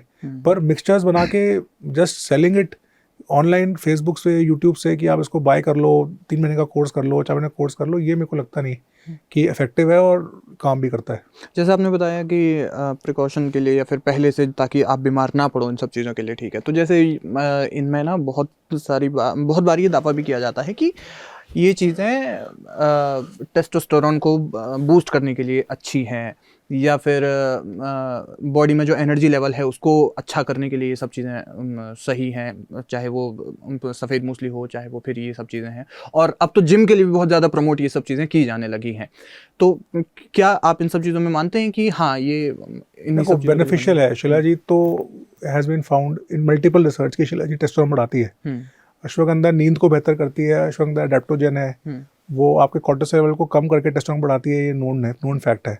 तो जितनी भी ये न्यूट्रास्यूटिकल्स है या जितनी भी ये प्लांट प्रोडक्ट्स है, इनका कोई ना कोई रोल है बॉडी को इम्प्रूव करने के लिए। और एक मैंने फिर बोला कि सेहत के लिए, हेल्थ के लिए, बॉडी को स्टेबल रखने के लिए इम्पॉर्टेंट है। पर क्या शिलाजीत खा के आपकी बॉडी बन जाएगी, टेस्टोस्टेरोन 900 हो जाएगा, फिजिक इंप्रूव हो जाएगी? नहीं होने वाला। शिलाजीत आपकी बॉडी को नॉर्मलाइज कर सकता है। अगर आपका टेस्टोस्टेरोन 300 है तो उसको 500 कर सकता है। पर क्या शिलाजीत आपको टेस्टोस्टेरोन को 800, 900, 1000 कर सकता है? नहीं कर पाएगा, क्योंकि वो दवाई नहीं है, वो एक नेचुरल मटेरियल है आपकी बॉडी को नॉर्मलाइज करने के लिए। तो फेक क्लेम्स, मतलब फेक एग्जैजरेटेड क्लेम्स जो है वो ट्रू नहीं है। पर हाँ, जितनी भी आप देखोगे आयुर्वेद को जो सेल करा जा रहा है आज के दिन, वो सेल कैसे करा जा रहा है कि एक साइंस है और वो बेसिक साइंस है, उस बेसिक साइंस पे एग्जैजरेटेड क्लेम्स करके उसको एक मोर देन पॉसिबल बना के उसको आपको दिया जा रहा है। तो वो चीज़ जो है वो ठीक नहीं है। मतलब आप किसी नॉर्मल चीज़ को बहुत ज़्यादा फुला बढ़ा के करा के उसको फिर उस बेसिस पे बहुत ज़्यादा पैसे ले रहे हो। भाई शिलाजीत तो महंगा भी नहीं होता है, आप नेचुरल खरीद के खा लो। आप शिलाजीत वाली कंटेनिंग दवाई को आप बहुत ज़्यादा एग्जैजरेट करके उसके अंदर फॉरेन डाल के, जैसे हॉर्नी गोटवीड है या आजकल गमीज का जैसे बहुत ज़्यादा गमीज है, तो उसको करके आप उसको दे रहे हो, तो वो मेरे को लगता है कि लॉजिकल है। सर स्टेरॉइड्स की आपने अभी बात की, जैसे जिम में आजकल के बहुत सारे लड़के हैं जो 16-17 साल की उम्र से ही इसको मतलब कंज्यूम करना शुरू कर दे रहे हैं, और बॉडी बिल्डिंग, क्योंकि बॉडी बिल्डिंग का आजकल बहुत ज़्यादा ट्रेंड चल रहा है, तो नुकसान तो है इसका, जैसा आपने अपनी पुरानी वीडियोस में बताया, अब कई सारी आपकी वीडियोस में बताया हुआ है, तो नुकसान है, लेकिन कितना नुकसान है और ये फिजिकली इंसान को कितना डैमेज कर सकती हैं? तो एनाबॉलिक स्टेरॉइड्स कभी भी ह्यूमन यूज़ के लिए अप्रूव ही नहीं हुई है। जितने भी एनाबॉलिक स्टेरॉइड्स है जो बॉडी बिल्डिंग यूज़ होती है, वो किसी भी ड्रग कंट्रोल अथॉरिटी ने वर्ल्ड में आज तक ह्यूमन में यूज़ के लिए रेगुलेट नहीं करी है। ये सब एनिमल यूज़ के लिए बनी थी। ये सब गाय भैंसों के अंदर मसल मास बढ़ाने के लिए पैदा मतलब बनाई गई थी कि जो पोल्ट्री एनिमल फार्मिंग है, इनके अंदर जो हम एनिमल्स है उनको फटाफट से ग्रो कराए और उनको हम जो हार्वेस्ट करते हैं मीट प्रोडक्ट्स के लिए, उसके लिए इनका उपयोग किया गया था। पर बिकॉज इनके इतने रेवोल्यूशनरी यूज थे एनिमल्स के मसल मास बढ़ाने में, तो ये धीरे धीरे बॉडी बिल्डिंग में आ गई। और जब ये मिस्टर ओलंपिया और ये जो बड़े बड़े जो कॉम्पिटिशन्स हुए, तो वहाँ पर लोगों ने यूज़ किया, धीरे धीरे इंडिया में इसका प्रचलन बढ़ गया। जो बॉडी बिल्डिंग के दिग्गज है, जैसे आर्नोल्ड श्वार्ज़नेगर है या रॉनी कोलमैन, उन्होंने खुद बोला है कि एनाबॉलिक स्टेरॉइड्स उनकी सबसे बड़ी मिस्टेक थी लाइफ की, उन्होंने यूज़ किया। बिकॉज एनाबॉलिक स्टेरॉइड्स के बहुत सारे साइड इफेक्ट्स हैं जो लोगों को नहीं पता है और जो यंग लड़कों को नहीं बताया जाता, क्योंकि उनको उस टाइम सिर्फ फिजिक की अपनी जो एक जो सुडोल बॉडी है उनका टारगेट सिर्फ उतना होता है। अब एनाबॉलिक स्टेरॉइड के साइड इफेक्ट्स मल्टीपल है, और इसी कारण से आजकल देखेंगे बहुत सारे जो यंग बॉडी बिल्डर्स है जिम में एक्सपायर हो जाते हैं, क्योंकि एनाबॉलिक स्टेरॉइड बीपी बढ़ाते हैं, हाइपरटेंशन करते हैं। एनाबॉलिक स्टेरॉइड सोडियम टेंशन करते हैं, वेट गेन कराते हैं, हार्ट के मसल्स को ग्रो कराते हैं। जैसे आप मसल तो मसल है, चाहे वो हार्ट का हो चाहे वो बॉडी का हो, तो बॉडी का मसल तो बढ़ेगा, साथ में हार्ट का मसल मोटा हो जाता है, इसको बोलते हैं कार्डियोमायोपैथी। तो जब हार्ट का मसल मोटा हो जाएगा तो वो पंप नहीं कर पाता, वो उतना ब्लड सप्लाई नहीं पुश कर पाता। और अगर उस मसल के ऊपर आप स्ट्रेन डालोगे किसी भी कारण से, कैफीन का या स्ट्रेस का या बहुत रनिंग का, तो वो मसल फेल हो जाता है। इस कारण से जैसे हम सडन कार्डियक डेथ एसटीडी बोलते हैं कि एकदम ही आदमी जिम में भागते भागते मर जाता है, वो सडन हार्ट ब्लास्ट हो जाता है। ठीक है, तो कार्डियोमायोपैथी हो रही है, बीपी आपका बढ़ रहा है, सोडियम टेंशन हो रहा है, आपके टेस्टिस छोटे हो रहे हैं, आपका स्पर्म काउंट खत्म हो रहा है, आपके ब्रेन में इम्प्रिंटिंग हो जाती है। जो एनाबॉलिक स्टेरॉइड्स है, इट इज़ कॉल्ड रेज। तो फॉर एग्जाम्पल इसको बोलते हैं स्टेरॉइड फॉग। जो ये कम्युनिटी है ना, इसमें बात होती है, जब लड़के स्टेरॉइड लेते हैं तो उनका दिमाग ढंग से काम नहीं करता, उनकी टेस्टोस्टेरोन इम्प्रिंट हो जाता है। जब उनकी बॉडी में टेस्टोस्टेरोन 2800-3000 लेवल पे होता है, तो उन्हें कुछ ढंग से दिखता ही नहीं है, हमेशा गुस्से में रहना, ठीक है, झगड़ा कर लेना, प्रॉपर्ली वर्क पे फोकस ना कर पाना, ठीक है, ये सबके सब साइड इफेक्ट्स हैं, neurological side effect, long term side effects होते हैं जो स्टेरॉइड छोड़ने के बाद भी रहते हैं। ठीक है, गायनेकोमैस्टिया है, मसल जो हमारी जो मेमोरी ग्लैंड्स है, या जो मर्दों की जो ब्रेस्ट है उनका बढ़ जाना, ठीक है, तो ये सब साइड, पिंपल निकल जाना, हेयर लॉस हो जाना, एक्ने हो जाना, तो छोटे से लेकर मोटे साइड इफेक्ट्स तो स्टेरॉइड यूज़ के है ही, बहुत ज़्यादा स्टेरॉइड के साइड इफेक्ट्स हैं। पर आपको करना पड़ेगा डिफ्रेंशिएट कि स्टेरॉइड यूज़ कौन कर रहा है। अगर आप कर रहे हो स्टेरॉइड यूज़ स्पोर्ट्स के लिए, आप प्रोफेशनल खेल रहे हो, आप बॉडी बिल्डिंग कर रहे हो, आपका वो करियर है, आप उससे कमा रहे हो, आप उससे वो आपका एक, तो उसको आप अंडर मेडिकल गाइडेंस कर सकते हो, you can try to do under medical guidance, cycle करके। पर एक जो आजकल ट्रेंड है कि जिम में 18 साल का लड़का है जिसका पर्पस कोई स्पोर्ट्स करना नहीं है, उसको बिना नॉलेज के, बिना समझाए एक दवाई का किट लिख दिया और दे दिया कि तू इसको यूज़ कर ले, तो वो उसके साथ धोखाधड़ी है। बेसिकली इट इज़ लाइक कि आपने उसको बताया नहीं, इसलिए बिना बताए उसको कोई चीज़ दे दी जो उसको लॉन्ग टर्म इफेक्ट कर रही है। और ये पेशेंट्स आते हैं बाद में, ये पेशेंट्स आते हैं 2 साल बाद, 3 साल बाद की स्टेरॉइड लेकर, अब टेस्टोस्टेरोन ड्रॉप हो गया है, बढ़ नहीं रहा है, अब टेस्टिकल साइज छोटा हो गया है, अब बच्चे नहीं हो पा रहे हैं, इनफर्टिलिटी हो रही है, इरेक्टाइल डिस्फंक्शन डेवलप हो गया है, सेक्सुअल डिज़ायर खत्म हो गई है, सीमन क्वालिटी ख़राब हो गई है।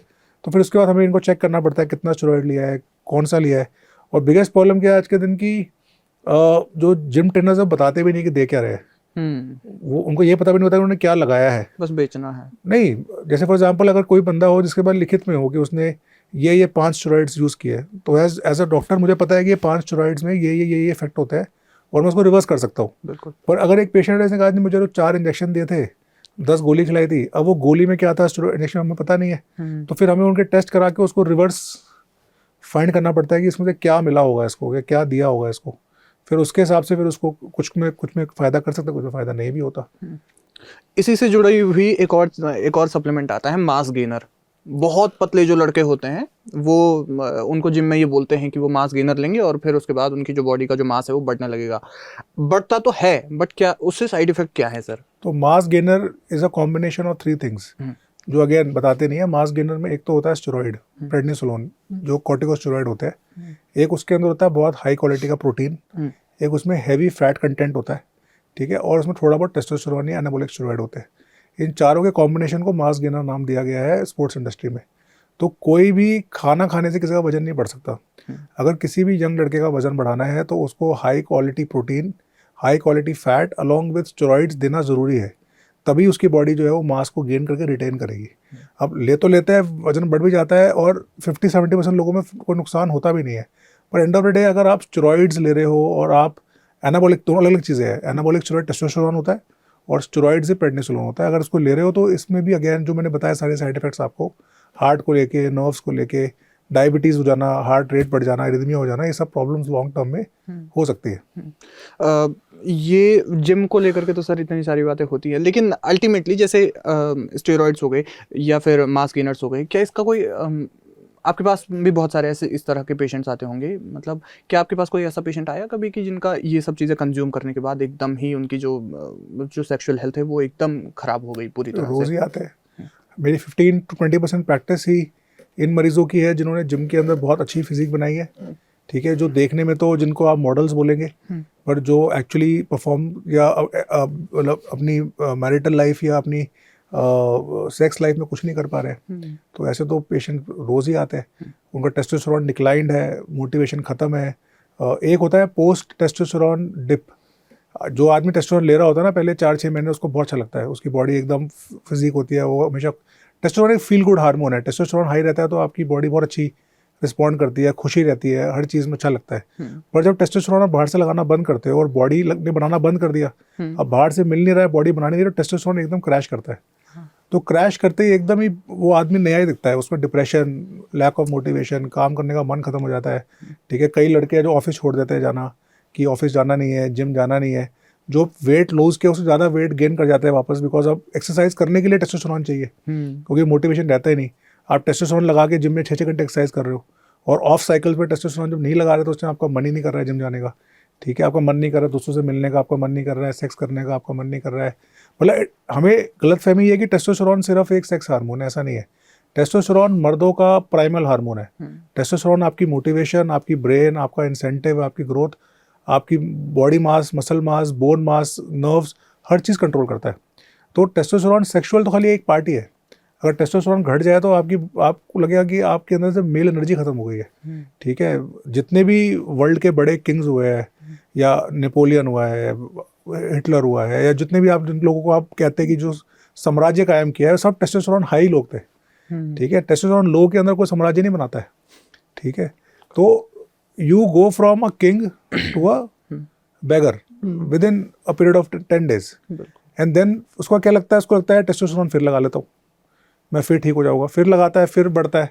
तो दे गो इनटू अ साइकिल, उसकी बॉडी जो है वो नॉर्मल अपने आप को रेगुलेट ही नहीं कर पाती, ठीक है। So then these people have to be taken off testosterone, analysed, और फिर इनको मेडिकेशन से इनको नॉर्मलाइज करना पड़ता है। वो फिर अपने आप के अंदर एक एफर्ट है। बट 20-30% ऑफ मैन जो टेस्टोस्टेरोन यूज़ करेंगे जिम में, उनको लॉन्ग टर्म में ये प्रॉब्लम्स आएगी। तो इसी से जुड़ा हुआ एक और सवाल ये है कि मान लीजिए कि मेरे जैसा कोई लड़का है जिसको कि जिम भी जाना है और उसके साथ साथ में उसको ये भी चाहिए कि वो ये सप्लीमेंट ना ले कोई से भी, और साथ के साथ में क्योंकि इन सब चीज़ों से जैसा आपने बताया कि सेक्सुअल हेल्थ इफेक्ट होती ही है, तो ऐसा क्या करना चाहिए या फिर क्या ऐसी चीज़ें लेनी चाहिए कि जिससे सेक्सुअल हेल्थ भी इफेक्ट ना हो और बॉडी भी ठीक तरीके से ग्रो करे बिना कुछ ऐसे सप्लीमेंट? नेचुरल लीजिए, नेचुरल लेने में क्या दिक्कत है भाई। आपको जो है 1 ग्राम पर केजी प्रोटीन चाहिए, तो नेचुरल सोर्सेज ऑफ प्रोटीन लीजिए। आजकल देखता हूँ कि मतलब वे प्रोटीन अपने आप में कोई हार्मफुल नहीं है, बट वे प्रोटीन क्यों लेना है? ठीक है, आज के दिन देखते हैं जिम जाते हैं, पहले दिन अगले दिन डब्बा ले आते हैं प्रोटीन का। ठीक है, तो आपकी बॉडी प्रोटीन डाइजेस्ट नहीं कर रही है, इस बारे में कोई बात नहीं करता है। आप हो सकता है कि आप जिम कर रहे हो और आप 100 ग्राम प्रोटीन वे प्रोटीन पी रहे हो, पर वो 95 ग्राम उसमें से आपके अगले दिन मल द्वार से निकल जाएगा। ठीक है, वो एब्जॉर्ब ही नहीं होगा, आपकी बॉडी लेगी नहीं, जितनी रिक्वायर्ड है उतना लेगी। तो मेरे हिसाब से जो भी जिम जा रहा है उसको पहले 6 महीने साल सिर्फ नेचुरल डाइट, नेचुरल एक्सरसाइज पे रहना चाहिए, उससे भी अपनी बॉडी को रिप्लीट करना चाहिए। आप ड्राई फ्रूट्स लीजिए, आप अच्छा दूध पीजिए, आप अंडे लीजिए, आप प्रोटीन सोर्सेज से अच्छा प्रोटीन खाइए, आप क्लीन पानी पीजिए, हाइड्रेशन कीजिए, उससे से बहुत फ़र्क पड़ेगा। ज़रूरी थोड़ा है कि आपको जिम जाने का मतलब है कि पहले दिन ही आप जिम में जाके 4 सप्लीमेंट और 5 डब्बे लेके आओगे, ज़रूरत ही नहीं है। ठीक है, gym joining does not mean कि you have to buy multi vitamin and multi minerals to grow. आप नेचुरल ले सकते हो, नेचुरल खाने में लीजिए। ठीक है, तो क्यों, क्या दिक्कत है उसके अंदर? अगर आपको वो डेफिशिएंसी लगे, अगर आपने एक 6 मंथ्स में एक पीक हिट कर लिया और आप उसके बाद नहीं ग्रो कर पा रहे, या आपकी बॉडी ने एक पॉज ले लिया है, आपको उसको हर्डल क्रॉस करना है, तो फिर आप उसमें स्लोली सप्लीमेंट्स ऐड करिए। सेफ सप्लीमेंट्स में कैफीन है, कॉफ़ी, एल-आर्जिनिन है, क्रेटिनिन है, मल्टी विटामिन्स है, मल्टी मिनरल्स है। ठीक है, और वे प्रोटीन है। ये सेफ सप्लीमेंट्स है 6, अच्छी क्वालिटी की मिले तो, but not required from day 1, is required after a particular time, जब आपकी बॉडी पीक कर गई है और आपको उसको और पुश करना है। बट आज के दिन देखता हूँ कि बिल्कुल ही डे 1 से ही, मतलब जिम मेंबरशिप के साथ 2000 रुपये जिम की मेंबरशिप और 2000 रुपये खर्चा सप्लीमेंट्स का, वो डे 1 से ही बांध देते हैं। बिल्कुल, हाँ। बिकॉज वो एक मार्केट हो गया बेसिकली। इट इज़ लाइक कि ये इतनी दवाइयाँ, हमें इतने सप्लीमेंट्स, बस 100 मेंबर है तो 100 मेंबर में हमें इतने महीने का तो एक इनका खर्चा बांधना ही है। बिल्कुल बिल्कुल। कि आप ये नहीं लोगे तो आपकी बॉडी नहीं बनेगी, आप ये नहीं खाओगे तो आपका वेट नहीं कम होगा, आप ये नहीं करोगे तो आपके मसल नहीं बढ़ेंगे, आप ये नहीं खाओगे तो आपकी स्किन में ग्लो नहीं आएगा, आप ये नहीं खाओगे तो आपके बाल झड़ जाएंगे। ऐसे थोड़ा होता है। सर मार्केटिंग गिमिक है, कैसे? मार्केटिंग गिमिक नहीं, फेयर बेस्ड गिमिक है। Okay okay. आप किसी को डरा दो तो वो खरीदेगा। आप उसको बोलो जी नहीं आपने जिम ज्वाइन कर लिया, बट ये आपकी जिम के पैसे खराब हो जाएंगे, कुछ होगा नहीं जब तक आप ये 4 डब्बे नहीं खाओगे। तो वो 4 डब्बे जो है वही तो प्रॉफिट है। बिल्कुल। सर जैसे बहुत सारे ऐसे लोग हैं जो अपनी लाइफ में, ऑफिस की लाइफ में बहुत ज़्यादा बिजी हैं, है ना। आपके पास में बहुत सारे ऐसे पेशेंट आते होंगे कि जो जिनके पास में काम बहुत ज़्यादा है, वो एक्सरसाइज करने का टाइम नहीं निकाल पाते। वो अपनी लाइफ में ऐसा क्या चीज़ मेंटेन करें, या फिर ऐसी क्या मिनिमल सी चीज़ें कर लें कि जिससे उनकी फिजिकल हेल्थ भी ख़राब ना हो और ऑब्वियसली सेक्सुअल हेल्थ पे भी उसका कोई बहुत नेगेटिव इम्पैक्ट ना पड़े? देखो, एक ना हमें मिसकंसेप्शन है कि एक्सरसाइज मतलब कि आपको जिम जाना है, कि एक्सरसाइज मतलब कि आपको 1.5 घंटा निकालना है। ऐसा नहीं है। एक्सरसाइज मतलब कि आपको अपनी बॉडी को एक्टिवेट करना है एवरीडे। तो आप अगर अपने घर के वरांडा में 10 सूर्य नमस्कार भी कर लोगे दिन में, तो वो भी एक्सरसाइज में काउंट होते हैं। ठीक है, अगर आप अपने डेली ऑफिस के रूटीन में लिफ्ट छोड़ के स्टेयर चढ़ लोगे, वो भी एक्सरसाइज में काउंट होता है। अगर आप अपने 2000 स्टेप्स घड़ी देख के पूरे कर लेते हो, तो वो भी एक्सरसाइज में काउंट होता है। हमारे देश में एक्सरसाइज को वेट से कोरिलेट करते हैं कि कोई आदमी का वजन ज़्यादा है तो एक्सरसाइज कम करता होगा। पर एक होता है मेटाबॉलिक हेल्थ। अगर आपको डायबिटीज़ नहीं है, अगर आपका बीपी नॉर्मल है, अगर आपका पेशाब ठीक आ रहा है, आपके LFT KFT ठीक है, आपके ECG ओके है, आपका हार्ट हेल्दी है, और आप 10 फ्लाइट सीढ़ी चढ़ पा रहे हैं बिना सांस फूले, ठीक है, आप स्मोकिंग नहीं कर रहे हैं, आप अल्कोहल नहीं ले रहे हैं, ठीक है, आप 5 सूर्य नमस्कार डेली कर लेते हैं, और आप अपनी बीवी के साथ हफ्ते में 2 बार सेक्स कर लेते हैं, तो आप हेल्दी है। ठीक है, उसका कोई वजन से लेना देना नहीं है। ठीक है, एक्सरसाइज डज नॉट मीन कि आप जिम जाके वहाँ पर 2 घंटे कसरत करेंगे और आपके 6 पैक्स होंगे तो ये हेल्दी है। ठीक है, तो बहुत सारे बड़े बड़े नेता है, अभिनेता है, ठीक है, बड़े बड़े प्रधानमंत्री हमारे हैं, ठीक है, पूरे दिन काम कर लेते हैं, वो भी एक हेल्दी का निशान है। बिल्कुल। ठीक है, तो health does not mean 6 PACS. Health means कि आपको बीमारियाँ नहीं है, हेल्थ मीन्स कि आपको एडिक्शंस नहीं है, हेल्थ मीन्स कि आप नेचुरल अपनी लाइफ एंजॉय कर पा रहे हैं, हेल्थ मीन्स कि आप पहाड़ पे चढ़ पा रहे हैं, आप अपने घर के अंदर 4 सीढ़ी चढ़ पा रहे हैं। ठीक है, हेल्थ डज नॉट मीन कि आप बॉडी बिल्डर है और 40 की उम्र में आप एक्सरसाइज करते करते मर गए जिम के अंदर। ठीक है, दैट इज़ नॉट हेल्थ। ठीक है, तो हम लोग हेल्थ को मिसकंस्ट्रू कर रहे हैं, उसकी गलत रिप्रेजेंटेशन कर रहे हैं। हमारे हिसाब से हेल्थ मतलब कि चिकना शरीर जिस पे कोई बाल ना हो, 6 पैक एब्स हो, ठीक है, बहुत चौड़ी छाती हो, ठीक है, और आपके बहुत मोटे मोटे बाइसेप्स हो, तब आप हेल्दी हो। मतलब एक नॉर्मल आदमी जो अपना घर परिवार चला रहा है, अपने बच्चे पाल रहा है, अपनी वाइफ को समय दे पा रहा है, रेस्ट कर पा रहा है, जिसको कोई बीमारियां नहीं है, वो ज़्यादा हेल्दी है आपसे। बिल्कुल। सर एक चीज़ बहुत ज़्यादा चलती है कि सेक्सुअल हेल्थ का मेंटल हेल्थ से कुछ ना कुछ लेना देना है। जैसे बहुत सारे लोग ये कहते हैं कि अगर आप मेंटली बहुत ज़्यादा स्ट्रांग हैं तो आपका अगर साइज़ भी छोटा है या फिर बहुत सारी जो भी कुछ आपको है, आप बहुत अच्छा सेक्स कर जाएंगे अपने पार्टनर के साथ में। क्या ये सच में ये बात सही है? देखो, अगेन जो सेक्स है ना वो सिर्फ लिंग का योनि में जाना नहीं है। ठीक है, प्रॉब्लम क्या है कि आज के दिन परफॉर्मेंस मतलब कि लिंग को योनि में डालना, कि आपने इंटरकोर्स कर लिया, आपने कुछ डाल के झाड़ लिया, वो आप सेक्स हो गया, ऐसा नहीं है। सेक्स एक पूरा का पूरा क्रिया है, एक पूरा एक एक एक एक एक संबंध है जो आप अपने पार्टनर से बनाते हैं। और लेडीज़ को अगर ऑर्गेज़म आना है तो उसको सामने वाले से प्रेम होना ज़रूरी है। तो अगर आपका साइज़ कम ज़्यादा है, आपका टाइमिंग कम ज़्यादा है, मेरे पास इतने सारे कपल्स आते हैं जो हैप्पी है, बच्चा करने के लिए आते हैं कई बार ना, जैसे पहला बच्चा होगा दूसरा नहीं हो पा रहा, तो उसमें वाइफ की कंप्लेंट ही नहीं होती है। वाइफ अपने हस्बैंड से खुश है, ठीक है, इवन दो उसका साइज़ नॉर्मल है, उसका टाइमिंग नॉर्मल है, उसकी हार्डनेस नॉर्मल है, पर वो खुश है बिकॉज उनका रिलेशन मैच्योर है। ठीक है, वो अपना अपना एक जो कहते हैं ना उसको अपना एक मीडियम ढूंढ लेते हैं, किस तरीके से एक दूसरे को प्लेजर करना है ढूंढ लेते हैं। तो सेक्स में कम्युनिकेशन भी होती है, सेक्स में आपकी पत्नी की क्या इच्छाएं है वो पूरी हो रही नहीं हो रही है, हर चीज़ होती है। पर हम अगर उसको बिल्कुल सिंपल टर्म में खाली उसको डिस्टिल करके ले आएंगे कि सेक्स मतलब कि बस कि 15 मिनट तक कुछ होना है, और मतलब जो जो फिल्मों में दर्शाया जाता है, तो वो एक बहुत ही सुपरफिशियल व्यू है सेक्स का। ठीक है, तो अगेन फिर ये बहुत कॉम्प्लेक्स टॉपिक है क्योंकि इसमें विमेन ऑर्गेज़म के बारे में बात करेंगे, पर विमेन को हर तरह की लेडी का ऑर्गेज़म अलग होता है। ठीक है, कुछ लेडीज़ को, हाँ, जैसे कुछ लेडीज़ को ऑर्गेज़म पेनिट्रेशन से आता है, कुछ लेडी को ऑर्गेज़म जो है वो योनि के अंदर से आता है, कुछ लेडी को ऑर्गेज़म योनि के मुंह से आता है। तो जैसे हर आदमी को पता है कि उसको क्या पसंद है, कि क्या उसको डिस्चार्ज करेगा, उसी तरह हर लेडी को पता होता है कि उसको क्या डिस्चार्ज करेगा। तो हो सकता है कि आप जो कर रहे हो वो आपकी लेडी, आपकी पार्टनर को नहीं पसंद आ रहा हो या उसके लिए सूटेबल ना हो।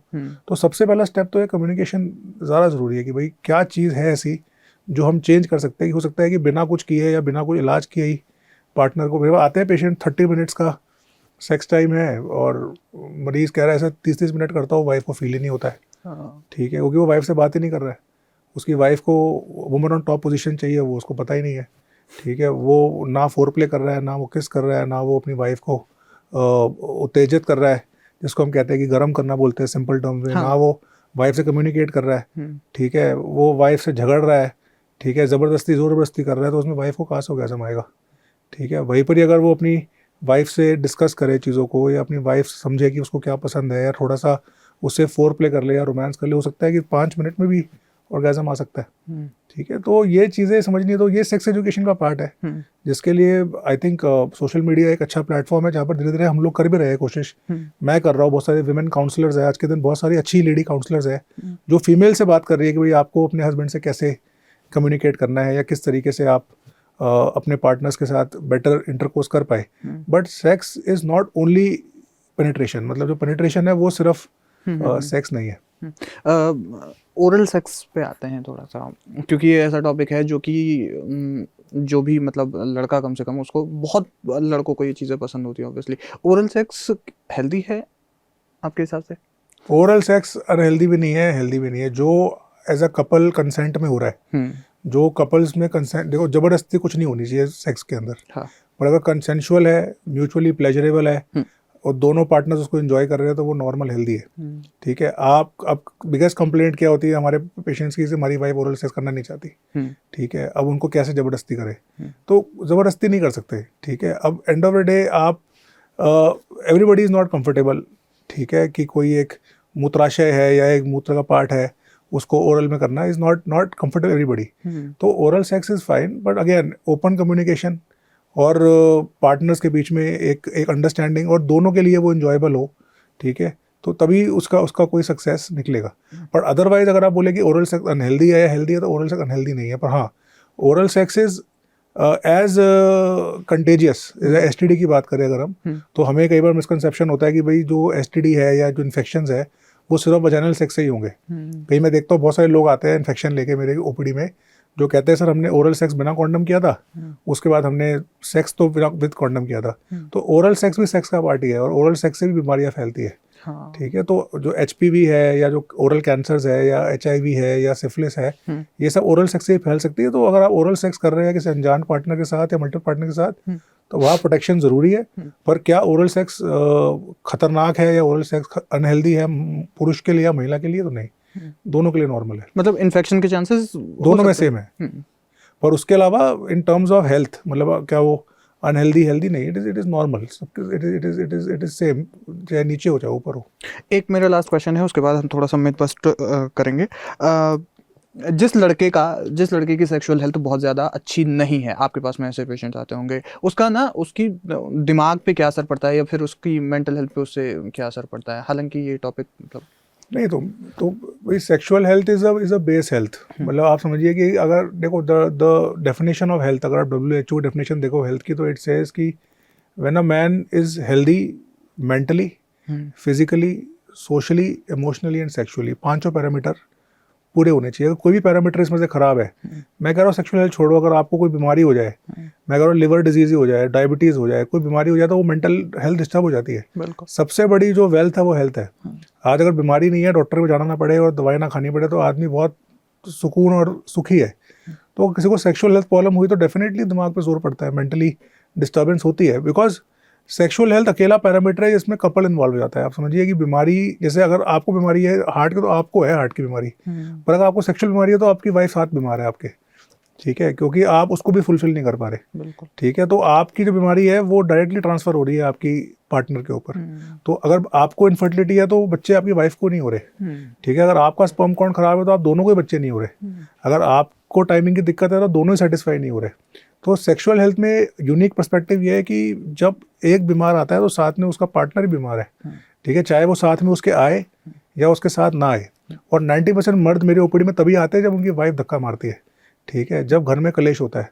नहीं तो वाइफ, अगर मर्द का बस चले तो वो लाइफ लॉन्ग कुछ ना करे।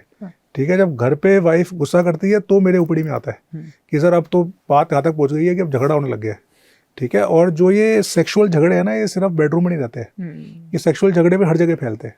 ठीक है, फिर ये जो है ये डे टू डे लाइफ में इम्पैक्ट करना शुरू कर देते हैं। तब पेशेंट्स उठ के आते हैं कि नहीं, हमें इसको मैनेज करना है, अब ये ज़्यादा अति हो गई है, अब मुझे इसको ठीक करना है। मैंने देखा है कि बहुत बार ऐसे तो डाइवोर्स भी हो जाते हैं लोगों के। बहुत बार क्या, अगर आप देखेंगे आज के दिन जितने भी कोर्ट में केस चल रहे हैं तो 90% टाइम डाइवोर्स में होता क्या है, हस्बैंड वाइफ को बताता है बच्चा लड़ना, वाइफ बताती है हस्बैंड को नपुंसक।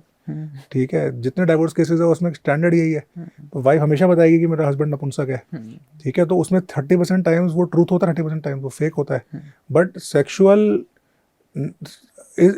अनसेटिस्फैक्शन या non satisfaction is a ground for divorce. अगर हस्बैंड वाइफ के बीच में सेक्स ना हुआ हो तो that is ground for annulment of marriage. और अगर वाइफ हस्बैंड को सेक्स के लिए मना कर दे या सेक्स वाइफ हस्बैंड ना कर पाए तो it is counted as cruelty, marital cruelty. तो जो मैरिज है, जो शादी है, उसका जो बेस है, जो उसकी फाउंडेशन है, वो सेक्स पे है। ठीक है, अगर सेक्स नहीं है मैरिज में तो मैरिज ही नहीं है। बिल्कुल। ठीक है, तो इसलिए डाइवोर्सेस क्या मतलब, ये जो मैरिटल कॉन्फ्लिक्ट्स है इसमें 40% of times the reason is impotency. जहाँ पर मेल परफॉर्म नहीं कर पा रहा है या उसका इंटरेस्ट नहीं है या वो बच्चे नहीं कर पा रहा है। अगर किसी, अभी तो जैसे शहरों में तो क्या है, हम लोग बड़े अलग अलग हो गए हैं, लोग एक दूसरे से कंसर्न नहीं रखते कौन कहाँ रह रहा है। पर विलेजेस वगैरह में अगर किसी कपल को बच्चे ना हो तो कितनी टॉक्सिक लाइफ हो जाती है उनकी कि उन्हें अपने गाँव छोड़ के आना पड़ता है कि जब तक बच्चे नहीं तो गाँव वापस जा नहीं सकते।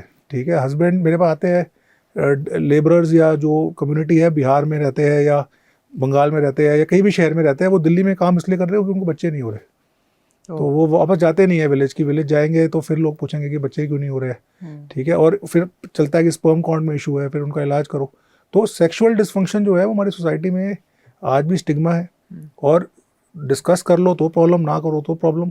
तो आई थिंक इसी से एंड करते हैं कि भाई सेक्सुअल फंक्शन इंपॉर्टेंट है, आई थिंक सबसे इम्पॉर्टेंट पार्ट है, और ये भी एक मेडिकल साइंस है। और इसमें हमें सही डॉक्टर मिले और सही इलाज मिले तो बहुत चीज़ें इसमें हम लोग बेटर कर सकते हैं। अच्छा, एक चीज़ और, चाय पीना क्या हेल्दी है सर? चाय पीना हेल्दी है, पर कौन सी चाय पी रहे हो वो ज़्यादा मैटर करता है। अगर आप ये हमारी दिल्ली NCR की चाय पी रहे हो जो high sugar, high milk content, और जिसमें चाय को बार बार उबालते हैं, तो वो हेल्दी नहीं है, क्योंकि उसमें क्या है, चाय हो जाती है एसिडिक। बहुत ज़्यादा चीनी और एसिड पीने से, टैनिन पीने से बीमारी होती है। पर अगर आप ब्लैक टी ले रहे हैं, अगर आप चाय को बहुत ज़्यादा उबाल नहीं रहे हैं, अगर आप गर्म पानी में सिर्फ चाय को स्टीप करके ले रहे हैं, तो उसके अंदर आपको उसके हेल्थ बेनिफिट्स मिलेंगे। बस अब एक छोटा सा मिथ बस्टर कर लेते हैं सर। एक मिथ ये है कि हर्बल सप्लीमेंट्स या किसी भी दूसरे सप्लीमेंट से खाने या पीने से कुछ या फिर कुछ खास चीज़ें लेने से पेनिस का साइज जो है वो बढ़ाया जा सकता है। कोई भी सप्लीमेंट से, गोली से, दवाई से पेनिस का साइज नहीं बढ़ाया जा सकता। सिर्फ यंग लड़कों में जो 12 से 15 साल में है, जिनमें हार्मोन की कमी से लिंग की ग्रोथ नहीं हुई है, उन लड़कों में हार्मोन देने से साइज बढ़ता है। उसके अलावा एक बार आप मैच्योर हो गए, एक बार 21-22 साल के हो गए और आपके लिंग का साइज फिक्स हो गया है, तो किसी भी दवाई से पेनिस का साइज नहीं बढ़ सकता। तो ये जो इंटरनेट पे इतनी सारी दवाइयाँ चलती हैं या बेची जाती हैं, तो वो एक तरह से सिर्फ बेचने के लिए ही है, ये वो एक तरह से उन लोगों को अमीर कर रहा है। ओके। एक और चीज़ ये है कि सर इरेक्टाइल डिसफंक्शन जो है वो सिर्फ बूढ़े लोगों को ही होता है। इरेक्टाइल डिसफंक्शन किसी भी उम्र में हो सकता है। इरेक्टाइल डिसफंक्शन यौन क्रिया स्टार्ट करने की उम्र से, मतलब 18-19 साल से लेकर आदमी के गुजर जाने तक 90-92 साल तक हो सकता है। ओके। ब्लू पिल्स जिसको हम बोलते हैं, जैसे वायग्रा हो गया, वो ईडी का एकमात्र इसका इलाज है और इन्हें बिना डॉक्टर के सलाह के लिया जा सकता है। ब्लू पिल्स मतलब सिडनाफिल होती है, ये वायग्रा है। वायग्रा इरेक्टाइल डिसफंक्शन का एक इलाज है, पर वायग्रा को बिना डॉक्टर की सलाह के नहीं लेना चाहिए, क्योंकि वायग्रा की डोजेज, वायग्रा किस में रिक्वायरमेंट है वो ज़रूरी है, और वायग्रा ईडी का एकमात्र इलाज नहीं है। 50% लोगों में बिना वायग्रा के यूज़ के भी अच्छी मेडिकेशन से ईडी को ठीक किया जा सकता है। ओके। एक और मिथ ये है कि मास्टरबेशन करने से जो फ्यूचर में जो यौन क्षमता है या फिर जो सेक्स करने की जो पावर है ना, वो कम हो जाती है। बिल्कुल ठीक है। अगर आप ओवर मास्टरबेशन करते हैं, अगर आप मास्टरबेशन पे अनकंट्रोल्ड मास्टरबेशन करते हैं, तो आपकी फ्यूचर में सेक्सुअल लाइफ डेफिनेट डैमेज होगी। आपको रिलेशनशिप बनाने में, आपको अपने हार्डनेस में, आपको टाइमिंग में, अपने हार्मोन लेवल्स में, हर चीज़ में कमी महसूस होगी। तो इस हैबिट को आज ही छोड़िए। बिल्कुल। एक और सर ये चीज़ है कि टाइट अंडरवेयर पहनने से या फिर जो लैपटॉप गोद में रख के आम तौर पे जो लोग काम करते हैं, उससे इनफर्टिलिटी का जो खतरा है वो बढ़ जाता है। बिल्कुल। तो भगवान ने हमारे जो टेस्टिस है, जो आंड है, वो शरीर के बाहर इसलिए दिए है कि उनका टेम्परेचर थोड़ा सा कम रहे, क्योंकि जो स्पर्म प्रोडक्शन है उसके लिए टेम्परेचर बहुत ज़रूरी है। अगर आप लैपटॉप रखते हैं अपनी मतलब गोद में, या आप टाइट अंडरगारमेंट्स पहनते हैं, तो उससे टेस्टिस टेम्परेचर बढ़ने से स्पर्म काउंट लो होता है, कई बार ख़राब भी होता है, कई बार उसकी मोटिलिटी भी ख़राब होती है। एक लास्ट सर मिथ ये है कि अगर कोई पुरुष जो है वो इरेक्शन अगर उसको हो सकता है, तो फिर इसका मतलब ये है कि वो पूरी तरह से मतलब उसको इनफर्टिलिटी कुछ भी नहीं है। अगर मतलब यहाँ पे ये अगर वो ये कह रहा है कि अगर वो ठीक तरीके से अपना वो कर सकता है, तो फिर इसका इरेक्शन अगर उसको मिल जाता है तो वो फर्टाइल है पूरी तरह से। तो ये दो अलग अलग चीज़ें हैं, इम्पोटेंसी और इनफर्टिलिटी। तो इनफर्टिलिटी मतलब कि स्पर्म में कमी, मतलब बच्चा पैदा करने की क्षमता ना होना, और इम्पोटेंसी मतलब कि लिंग या इंद्री में ताकत ना होना या इरेक्शन ना आना। दोनों अलग अलग चीज़ें हैं। इम्पोटेंट आदमी फर्टाइल हो सकता है और इनफर्टाइल आदमी पोटेंट हो सकता है। मतलब कि ऐसे व्यक्ति भी हो सकते हैं जिनका इरेक्शन अच्छा हो पर स्पर्म में कमी हो, ऐसे व्यक्ति हो सकते हैं जिनका स्पर्म खराब हो पर सेक्स बिल्कुल नॉर्मल हो। तो ये दोनों अलग अलग बीमारियां हैं, अलग अलग इलाज है।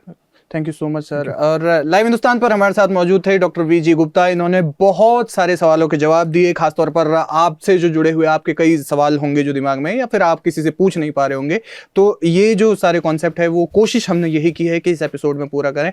Thank you so much sir हमसे जुड़ने के लिए और ये इतने सारे क्वेश्चंस का जवाब देने के लिए। Thank you so much. Thank you.